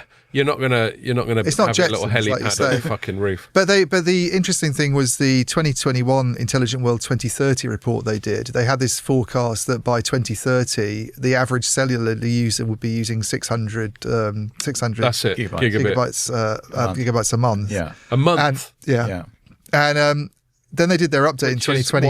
How much of an order of magnitude over what's normal? Well, we're at 20 times? 9 in the UK or something. All right, so more like. Right. But if you look at William's growth rates, and if you look at actually historical growth rates recently, and you kind of extrapolate that out to 2030 in China and these countries, you're on 20 odd 30. I think Ericsson, I interestingly put some Ericsson numbers in there because they have their own 2030 predictions, and William would say they're probably overly optimistic. But even they've got the UK, for instance, going up from something like 15 to 40 or something over that time frame. Yeah. For it to be how can there be a 40 to 600 difference? It's when they did their Intelligent World 2030 update in 2024, they dropped the 600 gigabyte reference. But that didn't stop them from doing a 2035 report this year where they said in 2035 we'll be using 1 terabyte a month of cellular, the average person. And do they like dig down into their methodology and how they come up with that number? So the only thing you can do is talk to people like William and look at other people's methodology and look at historical numbers, because they've not really thrown out any. Yeah. They've not put anything in there to pull numbers out of their arse. Yeah, it is a pulling numbers out of your arse type thing. I think. Interestingly, because William circulated it on LinkedIn and it's had quite a lot of feedback. Most of it kind of like, this is quite amusing that they've come out with these numbers, and there are a couple of people pushing back on it. And then one guy from Huawei, is based in Germany, interestingly, who's like head of research for optical in Germany, said Ian Morris seems to think it's hard to believe that everybody will be using a 3 megabit per second connection in 2035, which is basically what 1 terabyte of cellular usage is on your phone. So it's just someone streaming. I still don't quite get those maths. Well, it is. So William will explain continuous 24/7, 3 megabits a second. So your phone, right? So it's continuously streaming. But that's an important distinction. You can have that connection as potential, but you're not using it 24/7, are you? Correct. But this guy, you'd have to be streaming YouTube for 24 hours a day, every day, a month. For a month, that's the average user. As well. And so, fair play to the bloke for backing his team, but I'm not persuaded. It was a weird way to back it, because the way he framed it was like, 3 megabits per second. It's like, well, you're throwing out a low number there, but then you're saying, I mean, that is enough to do high definition, as you were saying, and then the idea of someone doing it 24/7. By the way, if he's doing that anyway, he's at home on fibre. Yeah? He's not doing it on a cellular Which connection. is what we've always said, isn't it? When people are going on about VR as a if driver, there is some weirdo, even if it was a thing, you'd be doing it at home. Yeah, if there is around the street with a VR headset on. Exactly. Some weirdo who doesn't sleep and is streaming non-stop YouTube and he's got it plugged in. He's on his fibre connection and Wi-Fi. So what do we think? I mean, this is just idle speculation. You know, we've refuted Ericsson their forecasts in the past. Yeah. And I said this to them over dinner. I said, look, obviously you have an incentive to forecast these higher things. Yeah. Without revealing anything that was confidential, because obviously dinners like this are all off the record. But the general gist of it is that they reassured me that those studies are done as autonomously as possible, and I believe them. But I said back, okay, even if you're not telling the statisticians or the analysts or whatever to come up with a number, we're human beings. We know who pays our fucking mortgage. Yeah. I have a problem with those companies putting out these reports because you can't take things seriously. It's like a pharma company saying you should get vaccinated 20 times a month. It's like quite. So everyone's got a vested interest. We get incoming pitches all the time, and they always have a vested interest attached to them, and that's fine. Part of our job is to price that in and account for it. But why do you think Huawei is coming up with these wacky numbers? It's hard to know for sure. There was a few responses to my LinkedIn post, which was that this is posturing towards the Chinese government, which sounds plausible. It sounds like, essentially saying to the government, look at us, we're leading the way, we're going to do this fantastic stuff. And by the way, a bit more money wouldn't be a bad thing because of all the advances that we're going to have to make to do it. Yeah, and political messaging tends, the more utopian, optimistic stuff tends to gain more favour than them just going, to be honest, nothing much is going to happen for the next 10 years. Yeah, so that's all I can assume. But it feels odd to me to essentially be saying to your customer base, here's what we think is the future. And I assume most of the customer base is going to look at it and, as we did, say... just laugh at it. Yeah. What are you on about? You're off your rocker. At which point you lose a fair amount of credibility as a company. Yeah, and I think that's the point. That's the problem for me, is like they're an organisation that has a credibility issue at the moment anyway, or a trust issue, let's say. And then they're coming out with this sort of stuff. It's a bit dubious, I thought. But it is, and they must be aware of what Ericsson's forecasting. Yeah, and to just go hold my beer. Yeah, I'm going to come up with something 10 times more or whatever it is. It's quite funny. All right, well look, we really should move on to other stuff if that's all right with you too. Actually, and I'll give you last words, William. With respect to your book and your thesis and the stuff that you often talk about in the public domain, are there any last thoughts on things like sort of data traffic and the environment in which these forecasts exist that you want to share with the audience? I think we've covered most of it. I think my last point would just be that people should look at this seriously. It's not just kind of something that's a bit random. Oh, look, there's an interesting fact out there. Because if the thesis holds and data growth does go pretty much to zero, as we said at the start, it does make some pretty significant impacts right across the value chain that people might want to start looking at sooner rather than later, rather than sort of burying their head in the sand and saying, don't worry, something will come along. It always does. Now, maybe that's happening, but I don't see much evidence of it at the moment. Yeah. Well, for the equipment vendors, I guess it's slightly scary, and therefore I see the vested interest and the reason for them to sort of push back against it and to push out the message that it will grow, because if there's not a good reason to go and overhaul your network again in a few years' time, and they're not exactly making loads of money at the moment, Ericsson, Nokia and Huawei, then, well, Huawei is, but not, I don't think, at its network infrastructure business. So it's a problem for them, definitely. Yeah. But, yeah. Well, that's it. I mean, we get a lot of incoming pitches. Like, companies do these surveys. And I always joke sometimes if I'm talking to like PR agency friends who are pitching it, and I go, "Oh, okay, widget company publishes survey that says people need to buy more widgets." Yeah, it's just one of those sort of business comms cliches, isn't it? Yeah, I mean, it's a much bigger issue actually for Ericsson than it is for the others, because Huawei does all sorts of things these days. Let's be honest, it's not really a telecom equipment company, is it anymore? And Nokia's got this big optical stuff, which actually is a great position to be in at the moment, because you do need that for the data center area. But all Ericsson does is access stuff. Really, I mean, I know they've got their silly little OSS BSS stuff, but they don't make any money from that. Let's be honest. Don't they? Do you know that for a fact? Well, it's been unprofitable for years, hasn't it? Right. I think it might just have turned the corner recently. Oh yeah, you're talking about in their quarterlies when they talk about the non sort of RAN stuff. Yeah, but I tell you, back to that event, it was quite a big event. There's a lot of people turning up for it. They made some effort for something that doesn't. You should look at cumulative operating profit at Ericsson's cloud services, whatever it calls it now, like over the last sort of since Ecom came in.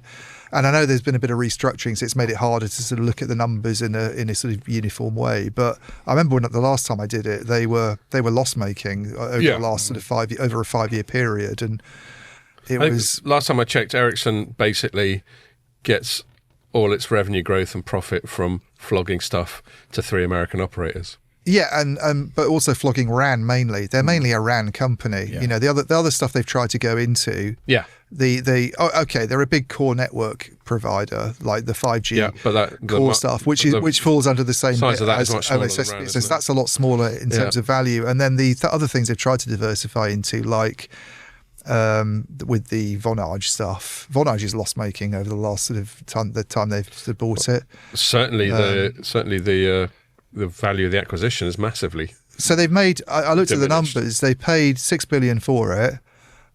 Its cumulative revenues since they bought it is something like $4 billion, and it's lost $340 million in operating profit. Right. And they've written it down by $4 billion. So if we take the write down and the margin. Well, the write down is based on what it's doing performance wise, I guess, and the outlook, but. But yeah, it's a massive loss for them, and I'm sure. One thing I was reminded of chatting to some Ericsson people, some Swedish people. There seems to be. I hesitate to sort of categorize a whole nation because it consists of individuals and they're all different. But the Swedes seem to be among the more honest nations. There's more straight talking down the line, and so you don't get too much overhyping and hyperbole and exaggeration from them. But I think even the biggest Vonage acquisition cheerleader, if he was in this room now, would probably have to, in Swedish fashion, sort of concede. He goes, "Yes, it hasn't gone very well." What are you talking about, Boyeko? Or whoever, Yeah. Well, I mean, having said all this, they are really, really good at doing the RAN. I mean, they're like the best in the world. I mean, other than Huawei, which we can't really use anymore in a lot of countries, it's becoming more and more unacceptable. They are the best company. I mean, what they do is, like, if you talk to the operators, it's pretty amazing. So I'm not saying that they're No, they've got that now, which is one of the reasons why Nokia made that big show of getting us up to Finland to show that they're still fighting. Well, and Nokia's a lot better than it was a few years ago as well, by the way. They're a lot more competitive than they were. I think you've seen that from what's gone on in the UK recently. After doing loads of Samsung tests, Vodafone 3 goes with Nokia. Yeah. Indeed. They were the big net beneficiaries of that Vodafone thing, weren't they? Yeah. So using that as a segue to move on to talk more about this thing we went to earlier in the week. Just one thing that came from it. I mean, I wrote a piece. I wrote it quite quickly, just in a few hours while I was sat there multitasking. As I said earlier, the presentations didn't necessarily occupy all of my attention. And my headline was, Ericsson and Telstra strive to advance autonomous networks. Part of it was a press release they'd already issued, and part of it was this chap from Telstra who was up on stage called Mark Sanders, who's their chief architect. And he was just talking a little bit. So autonomous networks, we get varying degrees of it, but as the name implies, it's the move towards making the running of networks, I guess you could say the OSS side, running the networks more and more autonomous, i.e. it just takes care of itself and you use AI and machine cleverness rather than human beings to make it run. The reason that's desirable, obviously there's always the cost saving side of autonomy, but then there's also the sort of real-time monitoring. Some stuff machines can do much quicker than even the smartest human being, and obviously do it 24/7 as well. So there's all those things, and then the flip side is, as we've said loads of times when we're talking about AI, we had a whole, I don't know if you heard that, William, we had a whole episode where it's just me and Ian where we just shat on AI from various directions. Is the to what extent can you trust the machines to do it right, and to what extent, how difficult do you want to make it for humans to intervene as and when? Because what you can do is you can have layers of AI or agents, as and I'll come back to it in one of the things this Telstra guy said. So you can have a set of agents doing something, and they'll be monitored by humans, but soon you'll get this sedimentary thing going on where those agents are monitored by another layer of agents and another layer of agents. Before you know it, the distance between a human being and the first layer of agents, you've got to start drilling down to extend the sedimentary metaphor. Well, and also, I think the more reliant you become on this stuff, then you're not going to train people to do those jobs. That's one of the things we touched on. So then it's like, well, do we want to be reliant on AI? And you get the advocates for it saying, well, it's going to be, people make mistakes, so why can't AI? But we certainly know that AI isn't infallible. As anybody who's used ChatGPT can attest to that. But it might 4 days just to get to do a fucking picture. But it might become incomprehensible if it develops. If it develops in the way, it might start doing things that we don't understand. It might start working at a rate that we don't understand. It might come up with recommendations that we don't understand. Indeed. If it's both fallible and incomprehensible, and no one's trained to do the networks anymore, is that a good position to be in? Skynet, isn't it? Yeah. And when I make that Skynet sort of Terminator analogy, I'm not necessarily looking at the Arnold Schwarzenegger robot. I'm just cyborg. I'm just persuaded by that initial sort of singularity where Skynet becomes self-aware, and that was pretty good. and and just that moment where you're like, oh shit, we're not in control anymore. So that's the thing, and then if you want to extrapolate that to cyborgs, then go for it, which I often do. But it's that moment where the humans aren't in control anymore, which doesn't seem so far away anymore. No. So just to finish off before I open it up, so this guy Mark Sanders, he said an interesting thing, which actually I think slightly sort of pricked the hype bubble a bit, where he said, if this year is the year of the AI agent, agentic AI and all that sort of thing, and we should stress, by the way, the definition... Next year's the year of the human, yeah? Next year's the year of the fucking, we're all brains in a jar in the Matrix or something. And we should stress that the significance of the word agentic or agent is this isn't just AI that cleverly responds to your prompts to eventually make the cover of your book. This is something where you just go, look, you just take care of that. I'm going to the pub. And then it has to work out how to take care of this task all by itself. So that's a whole different level of automation.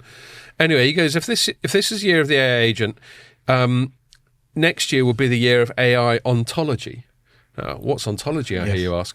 So there are two definitions of ontology. One is a more philosophical one, which is the study of the sort of meaning of being, very philosophical and sort of pseudo-religious. But in terms of technology, ontology refers more to how you label and categorize and package data. And so the point this guy was making is that it reminded me, and I said this in my piece, it reminded me of when we used to talk about big data a decade or two ago, where you'd have these data lakes, you'd have this fuck ton of data, to use the unofficial terminology. But what do you do with it? Yeah. You know, how do you turn it into any kind of useful form? Yeah. And one of the problems with it is that it was unstructured, so it's not in a form that machines can utilize. And so that's what he meant by ontology, is all this data that we might use to automate networks is still not useful enough. And so maybe next year, having perhaps, got over the crest of the hype curve this year, although that's hype curve showing no signs of cresting yet, will be the year where we go, okay, all right, that's great. Now, how do we make this shit useful? Yeah. Anyway, that was what I took from that. And I thought that was an interesting thing about AI and automation in general. I don't know if anyone's got any thoughts about that. So just to take a step back, AI is great at some things and not so good at others. So if you want to do some maths, you use a calculator. You don't use ChatGPT because it ain't great at maths, frankly. And a calculator will do it perfectly every time and it won't hallucinate and it'll get it exactly right. Yep. So where we know exactly what the relationships are, as in mathematics, then we don't need AI because we can just do it with straightforward sort of deduction and reasoning, essentially. Tools we've had for ages. Yeah. Where we just can't work stuff out because it's too complicated, it's beyond our sort of human ability to understand the patterns behind this kind of thing, then AI can be pretty good. So if we now turn to OSS and running a network, which of those two does it fall into? I'd argue it falls more into the mechanics. We know how networks work. We know the maths behind it. We know how interference causes issues and so on. So really, it's a big mathematical problem. And therefore, you should be probably better off solving it with a mathematical type of program than with an AI program. Yeah.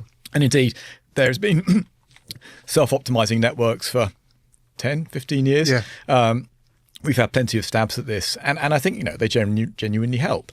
You don't have to now frequency plan every base station by hand. It's done using an automated tool that essentially goes through and works it all out and does it for you. So we've already gone quite a long way down the route of optimizing networks through use of machines. It's just not AI. It's basic standard kind of programming and logic. Well, I mean, that's an eternal frustration, isn't it? That AI is being used to relabel things that we've had for a while, like other forms of automation. But that was one of my takeaways really from that event. I just sense, and it's not a criticism of Ericsson in particular, I find that you get this at lots of events these days.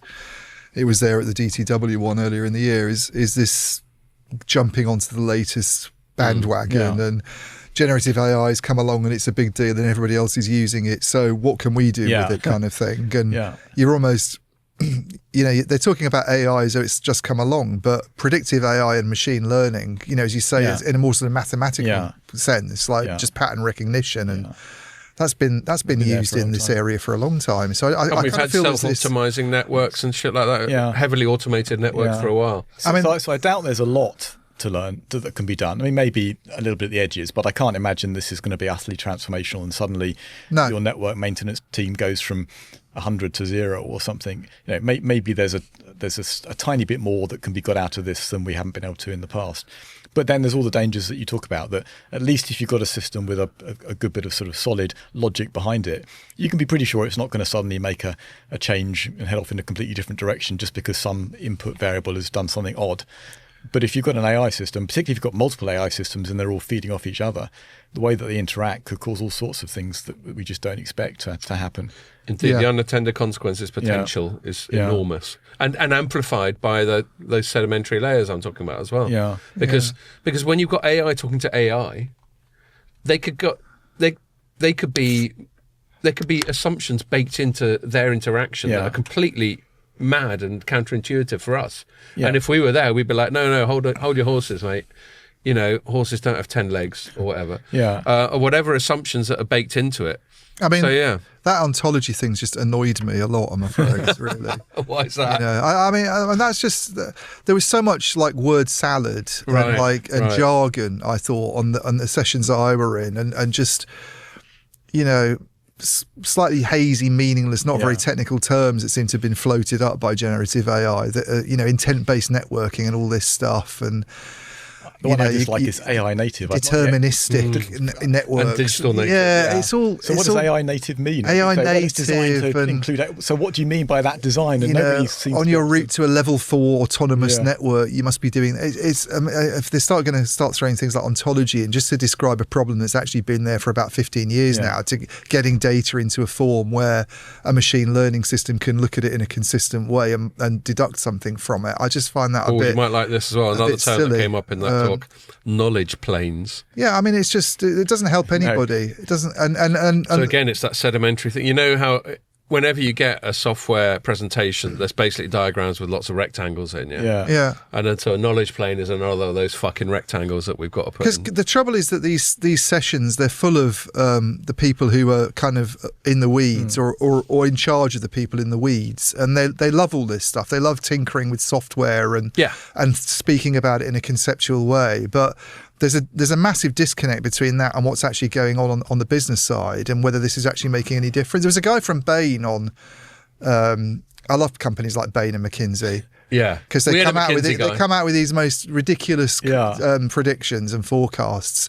You know, the McKinsey guy with the McKinsey prediction from 2 years ago almost now about how the Aduna stuff, the network APIs, is going to be a $300 billion revenue opportunity for telcos, and of course it isn't. And these big management consultancies, I wonder if they, I mean, I'm sure they do, because they tend to employ really highly credentialed, smart people, but they don't do their credibility much good by constantly coming out with these studies that just support some short-term commercial agenda. Well, the Bain guy had a figure that was by sort of investing in, he used AO as his, or ANO.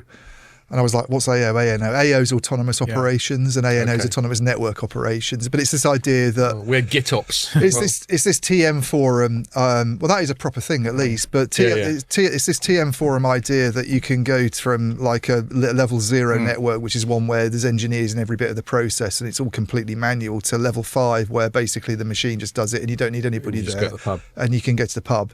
And he said that Bain's numbers are that based on a survey so they're sort of trying to put operators between this number and themselves, but it's coming from Bain. Based on their survey, operators could save cut their capex by 30% by 2028. I mean, that's just complete nonsense. It's obviously complete nonsense. If you look at, the story I wrote that I think that's gone up today, I looked at Verizon as an example of this. And by the way, don't expect AI to boost. Yeah, so I talked to a guy who's going to be doing a presentation on this topic next week. Oh, look at me doing a little sort of advert for Informa, but our Network X event that Informa does, which is in Paris. Which I'm going to be at and you're not. Which I'm not going to be at, but you are. Dario Talmesio, who's like one of the research directors at Omdi, is going to be doing a presentation on has AI actually done anything for telcos so far and automation. And his conclusion seems to be there's not a lot of evidence of it. Because if you look at, they have a really good service. Don't spoil it. Called the Global Telecom OPEX Tracker that shows like operating costs, obviously, as the name implies, haven't really changed in the last few years, despite massive headcount cuts, by the way. Now, we don't know, most of those headcount cuts that have happened since sort of 2015 have probably not been to do with AI and maybe not even to do with that much automation. There might just be standard efficiency measures. But you look at a company like Verizon, which has gone down from 144,000 employees, I think, when Vespo took over as the CEO, who's just left, to less than 100,000. That's a huge headcount reduction. And its operating costs last year were higher than they were in 2015.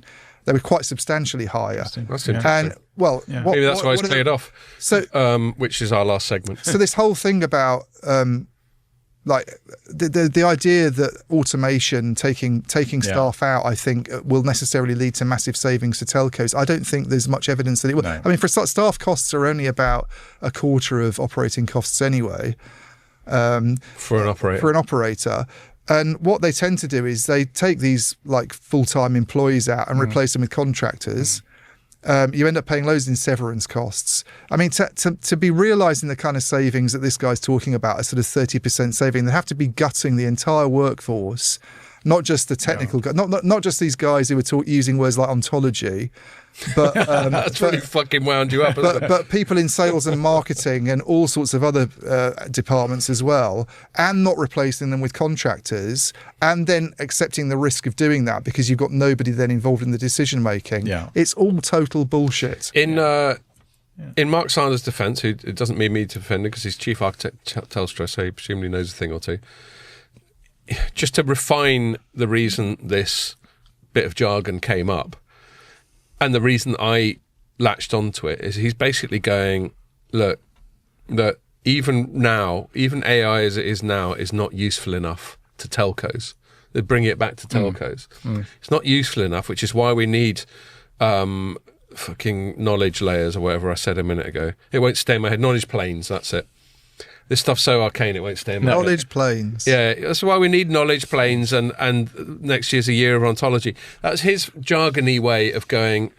I hope next year's the year of plain English. I'm not talking bollocks.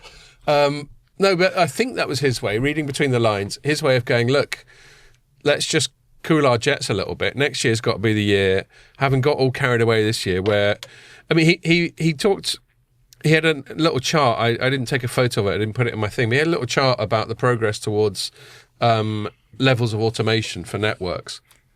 And he said, you know, the assumption is that it's just a straight up arithmetic progression, like more automated over time.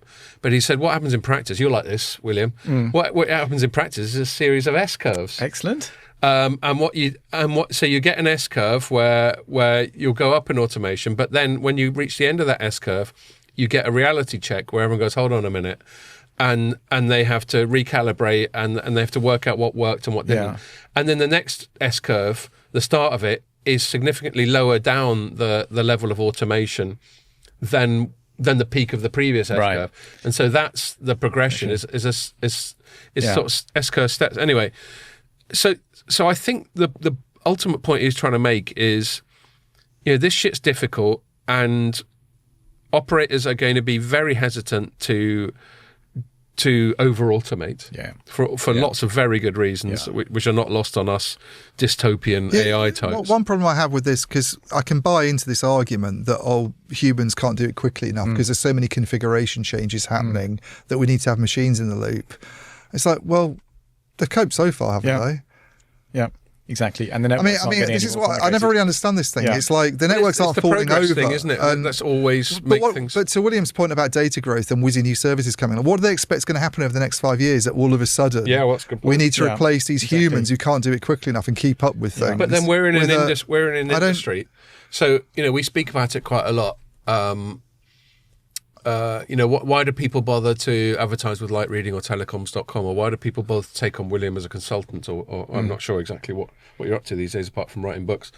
But I presume you do a little bit of that. Yeah. You know, it's in the nature of business to always look for growth and efficiency, and to strategize and innovate and all that sort of thing. And what the telecoms industry won't ever do is just go, well, actually, maybe we're just going to tick along at low single figures growth for the foreseeable future and just resign themselves to it, because there's too many people's salaries are dependent on striving for more. Well, but this is probably part of it's this pitch to convince investors that telco is a good place to be, isn't it? Because with AI we can be so much more super efficient, and we can realise, look what Bain's saying. They're saying we can save 30% off. 30% OPEX, by the way, for Verizon. Is about 27 billion in savings between now and 2028. That's a decent chunk of change. Does anyone expect that to happen? If anybody expected that to happen, Verizon's share price would not be doing what it's doing at the moment. Which is fuck all, I presume. It's like it's up 3% this year. I think I've got about 20 quid's worth of Verizon. I want to come up with one last thing before we move on to Verizon, because we're running out of time in general. Just talking about AI, I wrote a story earlier on this week. It's a bit of a tangent, but it's still AI. And it's still relevant to what we're talking about the ubiquity of AI, which is OpenAI itself, probably the biggest AI company in the world. It's got a market cap, although it's not public, of about 500 billion, which is fucking ridiculous on the revenues it's got. OpenAI? Yeah. But I don't think it was publicly listed. No, but they keep doing investment rounds, and so the investment rounds there you have to sort of say, we raise this on an assumption that it's worth this amount of money. they came up with a couple of things which I really think are worth noting because I think they're quite significant. And someone we often name check on this pod, Richard Windsor, wrote a piece on it, and I was pleased to see that his angle was the same as your angle, was similar to mine, and his was published after mine, so I can claim that that's my own thoughts rather than just maybe he looked at your stuff and he went, "Oh, this Scott Piceno, I really like the Scott Piceno guy." I wouldn't flatter myself that far, but it's always reassuring when someone else who you hold in high esteem reflects in a similar way to how you did.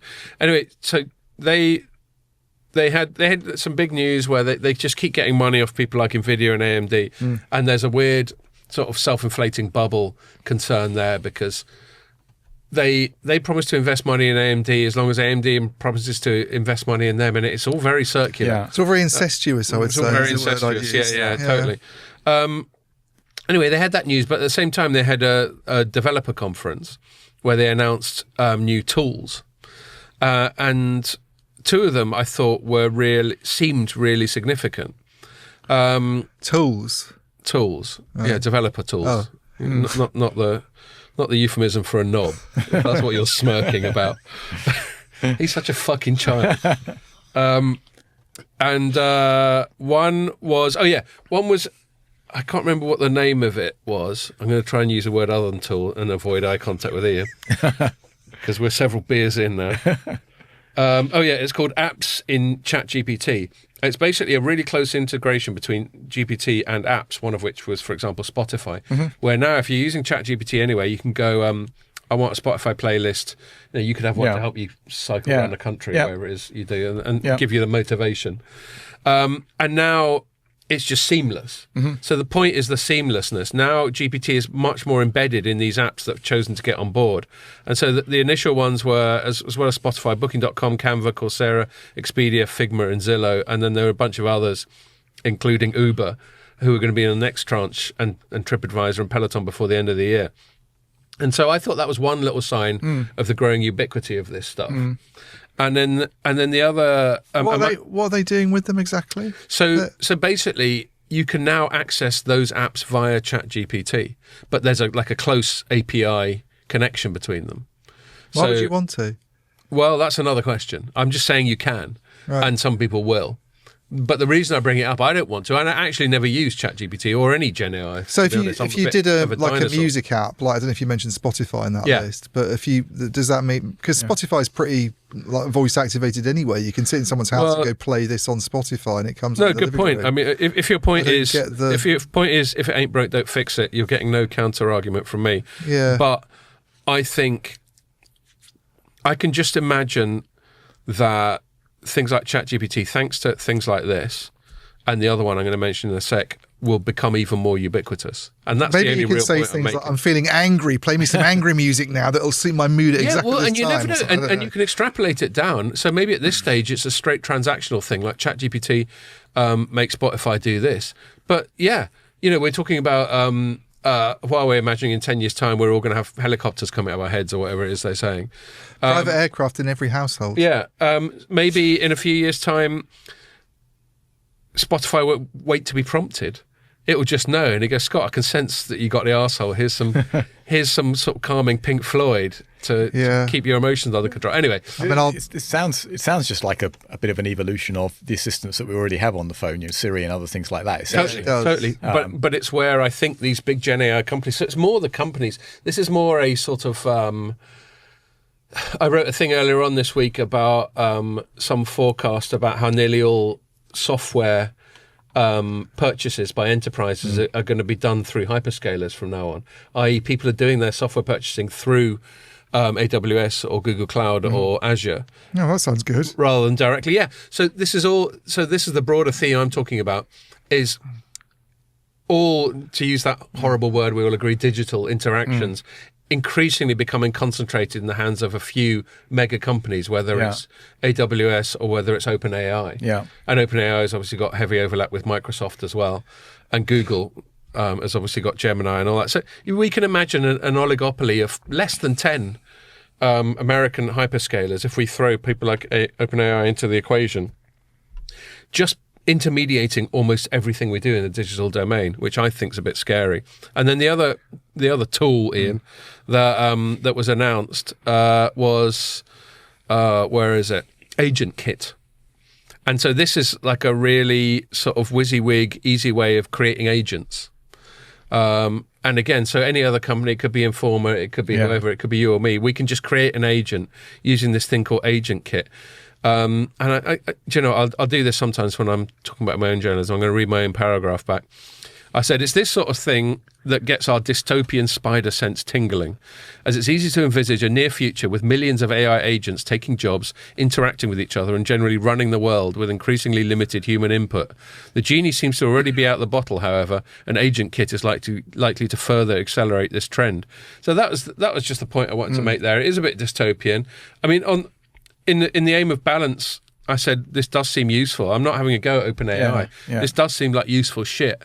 But it's mainly useful to make us ever more dependent on ChatGPT and that sort of thing. Well, yeah, and I think probably ties in with stuff we said before about people becoming over-reliant on this stuff and not actually using their own brain to think about things. And yes, there's that point when you sort of, I mean, didn't E.M. Forster write a thing about this actually about 100 years ago? When the machine stops or whatever, right. People are just sort of plugged into a pod that tells them what they should eat. Some writers were ahead of this stuff. Yeah, what they should eat and what they should listen to and what they should watch. I mean, he foresaw a lot of stuff, but it's just.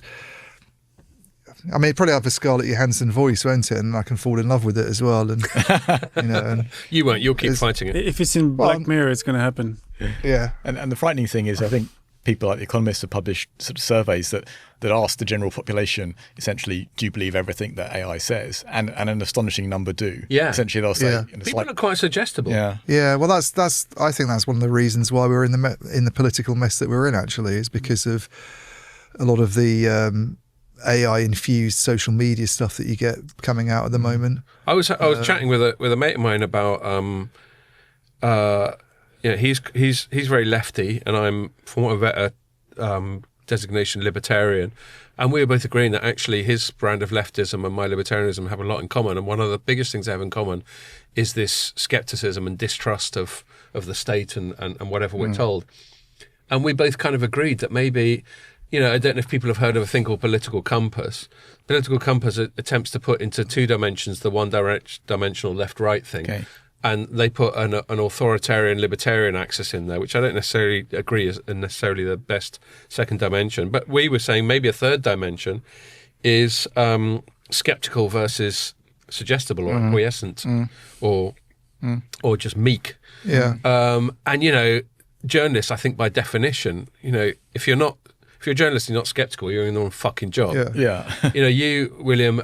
I think I don't want to speak on your behalf too much with you here, but one of the reasons you're independent is because you want to think for yourself and form your own positions and all that sort of thing. Yeah, so absolutely. We've all got that sort of certain personality type, but a lot of people are just happy to go with the flow, aren't they? Yeah. Which is fair enough. I'm not condemning them, but I'm just not like that. No, but it's quite a scary outlook, I think, that this is happening. We sleepwalk into this stuff. Yeah. Yeah. I mean, I don't know, because I do sense that there is a bit of a pushback against it as well at the same time. You took The Economist is by some, but there's a lot more in the press now, whereas a year or 2 years ago, all seemed to be a bit sort of gobsmacked by generative AI and where's it all going. Yeah. And I think more and more you see stories about, is this actually very useful? It's not very good, a lot of it, is it? You can't actually replace people. Yeah. You try and get stuff written using it, and it has educational consequences. Yeah. I mean, people are there's studies going on that even the hyperscalers are doing about the effect it has on people's brains if they're just relying on this to do essay writing all the time rather than actually doing it themselves. And of course it would. It's like it's like expecting to be fit when you never go to the gym. It's going to have an impact. So which I belatedly realised. Well, we all do. We got time for a quick segment talking about Verizon, but the beer's caught up with me, so I don't know if we want to have a break or you and William want to keep chatting while I scurry off. Let's just have a break. We've only got like 15 minutes or so, 20 minutes left max. We started well after 4. Pierre's giving me a pained look. Have you got a hard stop, Pierre? No, it's fine. How long have we been chatting for? Hour 47. Yeah, so we've got 13 minutes. All right, we'll pause it because I've got to go anyway. Do you want to pause it or do you want to keep chatting? No, I'll come out as well. Yeah, let's pause. All right, Ian, we just had a little break. We almost made it to the end. But I thought... I could have... I thought I'm going to be squirming for the last 15 minutes. Now that you're an old man. Yeah, now I'm an old man. My 54-year-old bladder was struggling. So just very quickly, we've alluded to it once or twice, but another bit of news this week was a bit of a surprise that the CEO of well, apparently it wasn't a surprise according to some people. All right, well, I'll invite you to elaborate on that in a sec. Hans Vestberg, who used to be CEO of Ericsson, and he'd been at Verizon for more than 5 years, wasn't it? He took over in, I think, 2018. He became CEO. Anyway, he stepped down and is being replaced. Ian, you wrote, we covered it, but you wrote a more sort of speculative, or let's say analytical, that's a better way of putting it, piece where your headline was, "There's something fishy about the Verizon CEO." So I wonder if fishy translates to Americans. Anyway.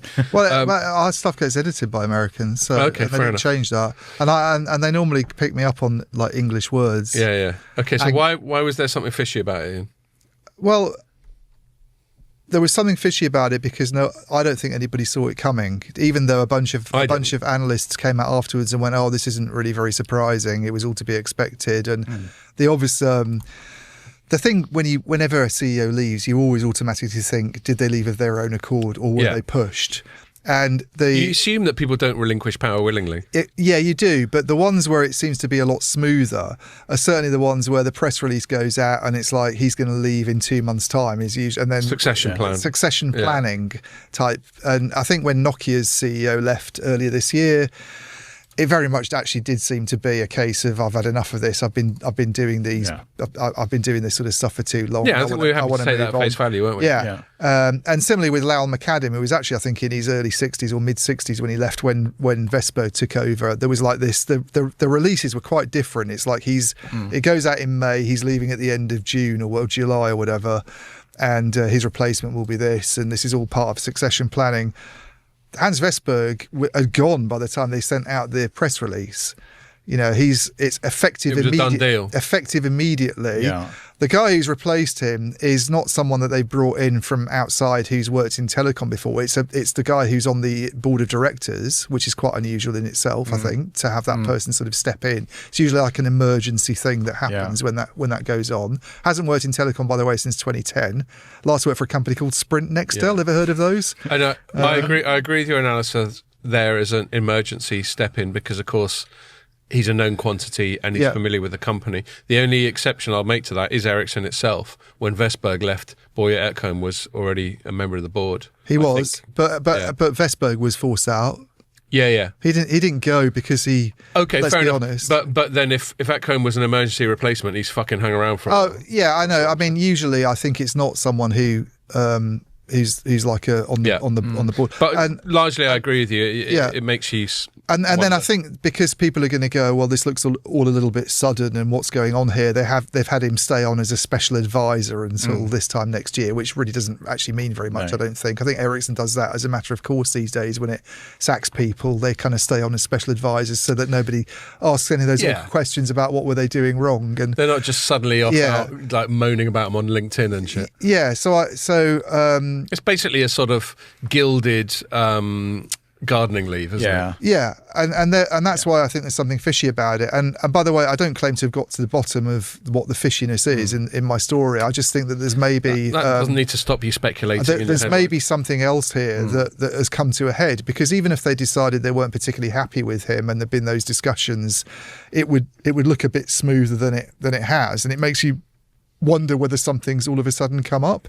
But then I took the opportunity to actually have a look at what he's done since he came in 2018. And I mean, I don't think he's been a very good CEO personally. So if you base it on the share price, which is often what they get sort of measured on, I think at the end of the week before I don't know when the announcement went out, whether it was Monday or Tuesday, actually, the Verizon change. But at the end of last week, basically, their share price was about 14% lower than it was when Lowell McAdam we wrote about it at the start of the week. Was in his sort of final days, which is a pretty bad share price performance, obviously over a sort of 6-year period. Yeah. AT&T over that time frame, I think, was up about 4%, and T-Mobile's like quadrupled in value, and the stock market's probably gone up by 2 or 3-fold during that time. So he's underperformed. So both Verizon and AT&T have been flat. Well, Verizon's been down. Okay, sorry, I missed that 14%. Right. AT&T's been flattish. It's been up a little bit, I think. T-Mobile's like gone up. Yeah. T-Mobile's like quadrupled because I think the primary measure of the CEO of a public company is share price. It's usually share price. And he's lost a lot of postpaid phone customers. That's certainly lost market share, and I think that's one of the things they get rated on these days, because that's considered to be the value bit of the market. There's more margin in that than prepaid. So I think I looked at their numbers and they've gone down since they started breaking that out and reporting it. They've gone down by almost 1 million, and they've got sort of 75, 76, something like that, in that ballpark. So, but you're looking at this in the context of what T-Mobile's done, which is, I don't know what that is off the top of my head, but massive growth, basically. They've become a big player where they weren't even sort of in the kind of 4G, late 3G days. So the board's going to be looking at that and not being particularly happy about it. And then I think he's just made some strategic blunders, I guess, in a way. I mean, he was very big on millimeter wave. Well, I was going to say that was the biggest one for me. The biggest misstep they've done under his tenure was to go hard on millimeter wave about 5 years ago. Yeah, I mean, I did look back at stuff. And we used to joke that you got to be sitting on the base station to get the signal. Well, I didn't know how much he'd been an advocate of millimeter wave himself personally. So I did what any smart person in telecom should be. I looked at the light reading archive. There we go. And there was a story written, not by me, by the way, but back in 2019, where he'd said, and I was, this is perfect for writing a story on why this is like a bad thing. He'd said something like, we can build a nationwide network with millimeter wave. Yeah. Jesus Christ. Well, and also, by the way, I think it's reasonable to assume that the culpability does lie with him, because an operator that could bring in CEOs from wherever, for example, this replacement guy used to be at PayPal, decided to bring in a guy who had run a radio company. Yeah. So obviously they wanted a guy coming in from the tech side rather than the commercial or the marketing or whatever side. Yeah. And so I think it's reasonable to assume that he will have had an outsized influence on the technology choices. Yeah, exactly. He was CTO before he was CEO, by the way, of Verizon. He came in as CTO and then got promoted to being CEO. Right, I forgot that. So he made this big bet on millimeter wave, which obviously backfired very, very badly. Yeah. And they had to pivot. Obvious at the time. They had to pivot to buying all this C-band spectrum. They spent $52 billion. Verizon spent, I think they spent more than anybody in picking up C-band licenses, because obviously they'd got a lot of millimeter wave spectrum they planned to use. It turned out they couldn't do it economically. And even now, if you look at Ookla's numbers for 5G availability, because I looked them up for recently, they're really bad. They're like, I know that there are all these objections to how 5G availability is actually measured, because it's how much time it's connected to the network, and does it really matter from a consumer perspective? But even so, they make a big deal of their 5G network and how good it is. And on 5G availability, they're at something like 50%, when the other two are on 90%. So it's a massive gap between them on that front. And this is a guy who makes a big deal of technology.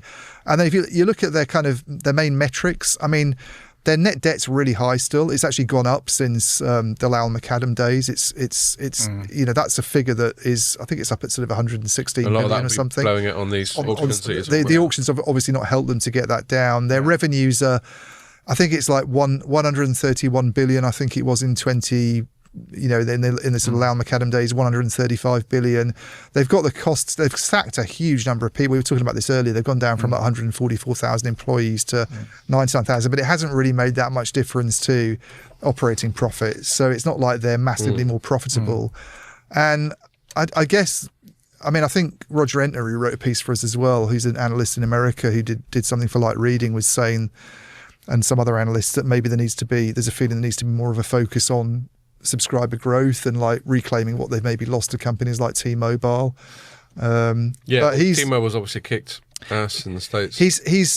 It's interesting looking at his relationships with the vendors, I think, as well. I mean, not that I think has any bearing on him leaving, but if you're looking at his legacy, he's Probably not very popular with Nokia, because he was the guy who took the decision to replace them with Samsung. Yeah. And I'm not saying that was a bad decision, because their 5G strategy was a bit of a mess at the time. But I'm not sure he'd be very popular with Ericsson either, even though he's one of their most important customers, because Boy Ekholm comes in, has all this mess to clean up that was left by Vespo, basically trying to diversify into TV and stuff that they didn't do very well out of, meanwhile losing sort of technology leadership to Huawei. And then all of a sudden they get hit with a DOJ fine of $1 billion for all this wrongdoing that happened when Vestberg was boss, that he's never really had to sort of answer for, because he'd cleared off from the company by then. But if he was still at Ericsson now, he'd be like, well, what was going on? Cheers, mate. Yeah. So not that has, I don't think that has any bearing on the decision, by the way, but I just think it was interesting sort of looking at tangent. So to your point about there's something fishy, in other words, interpreting the premise of your headline, you're basically going, they're making it out to be a clean transition, but maybe he was kicked out. Yeah, which seems viable. Can I say one other little thing, by the way? Looking at the photo you took for your story. It was a New York photo, because I happened to be in New York, looking at Verizon's offices. So he's got a photo taken from Brooklyn Bridge of Verizon's HQ in Manhattan. So it's just looking over Brooklyn Bridge back into Manhattan. And then if you look at another story, which is semi-relevant to what you were just talking about, that we wrote, written by Mary Lanigan, called Verizon gives its FWA business a boost with Starry Buy. And Starry, this company they bought, is big on millimeter wave. So they're obviously still doubling down on that. I suppose in for a penny, in for a pound, or in for a cent, in for a dollar, or whatever. But that's got a photo of that same Verizon building. And anyway, Ian and I, basically both sad cases that we are, we were just checking out New York. Yeah. We walked over Brooklyn Bridge, we walked back, we both went, oh look, Verizon. My wife was like, why are you taking photos of that office? But thankfully, firstly, this is a testament to this Google 8, this Pixel 8 Pro I've got. It's actually, looking at the image that I used, it looks like a pro photo, and I just took it off my phone. So fair play to Pixel and Google on that one. And then the other good thing is that I chose to completely crop in on the Verizon logo, whereas Ian did one back, so it doesn't look like we're using the same photo. Anyway, Pierre's starting to sort of sigh impatiently and flounce. If he was in a car now, he'd be saying, are we nearly there? Yeah, exactly. He'd be on the back seat saying, I think, we haven't, you may not have anything to say on it, William, but we haven't given you a chance to speak up on Verizon and Vestberg and that sort of thing. Do you have any thoughts on the matter? It seems obvious to me. The board clearly read my book over the weekend, confronted him, realised that he hadn't read it himself, and decided that was it. Well, see you later, mate. Yeah. I think I think a lot of careers are defined by familiarity with your writing, and so they should be. Well, believe me, you're welcome to the club when it comes to. If what you were alluding to there was writing a book and it not getting quite the impact that you're hoping it would be, I feel your pain, bro. All right, we better wrap it up there, not least because we don't want Pierre lobbing croissants at our heads. And yeah, I think, what is it next week? We got a normal one next week. I'm going to be at Network X. We may, I suppose, do a bonus pod from there, but we haven't planned one. Are we doing one next week? But we're doing one next week on Friday. Yeah, we got a guest. Okay. I expected you to sort of, not wimp out one because I've been in Paris. Away. Yeah, no, it's all in the schedule. Right. We've got quite a packed schedule of guests. So I'll wrap it up there. I'm going to go off and have my birthday drinks. As ever, when I go and see my mates on a Friday, they've just come out at 6 o'clock, and I've got about a 4-hour head start on them. So that always gets a bit interesting. But thanks again for coming in, William. Thank you for having me. It's been a real pleasure, really interesting chat. And good luck with the book. And I'll just wrap it up there and say thanks for listening. Make sure you join us for the next one.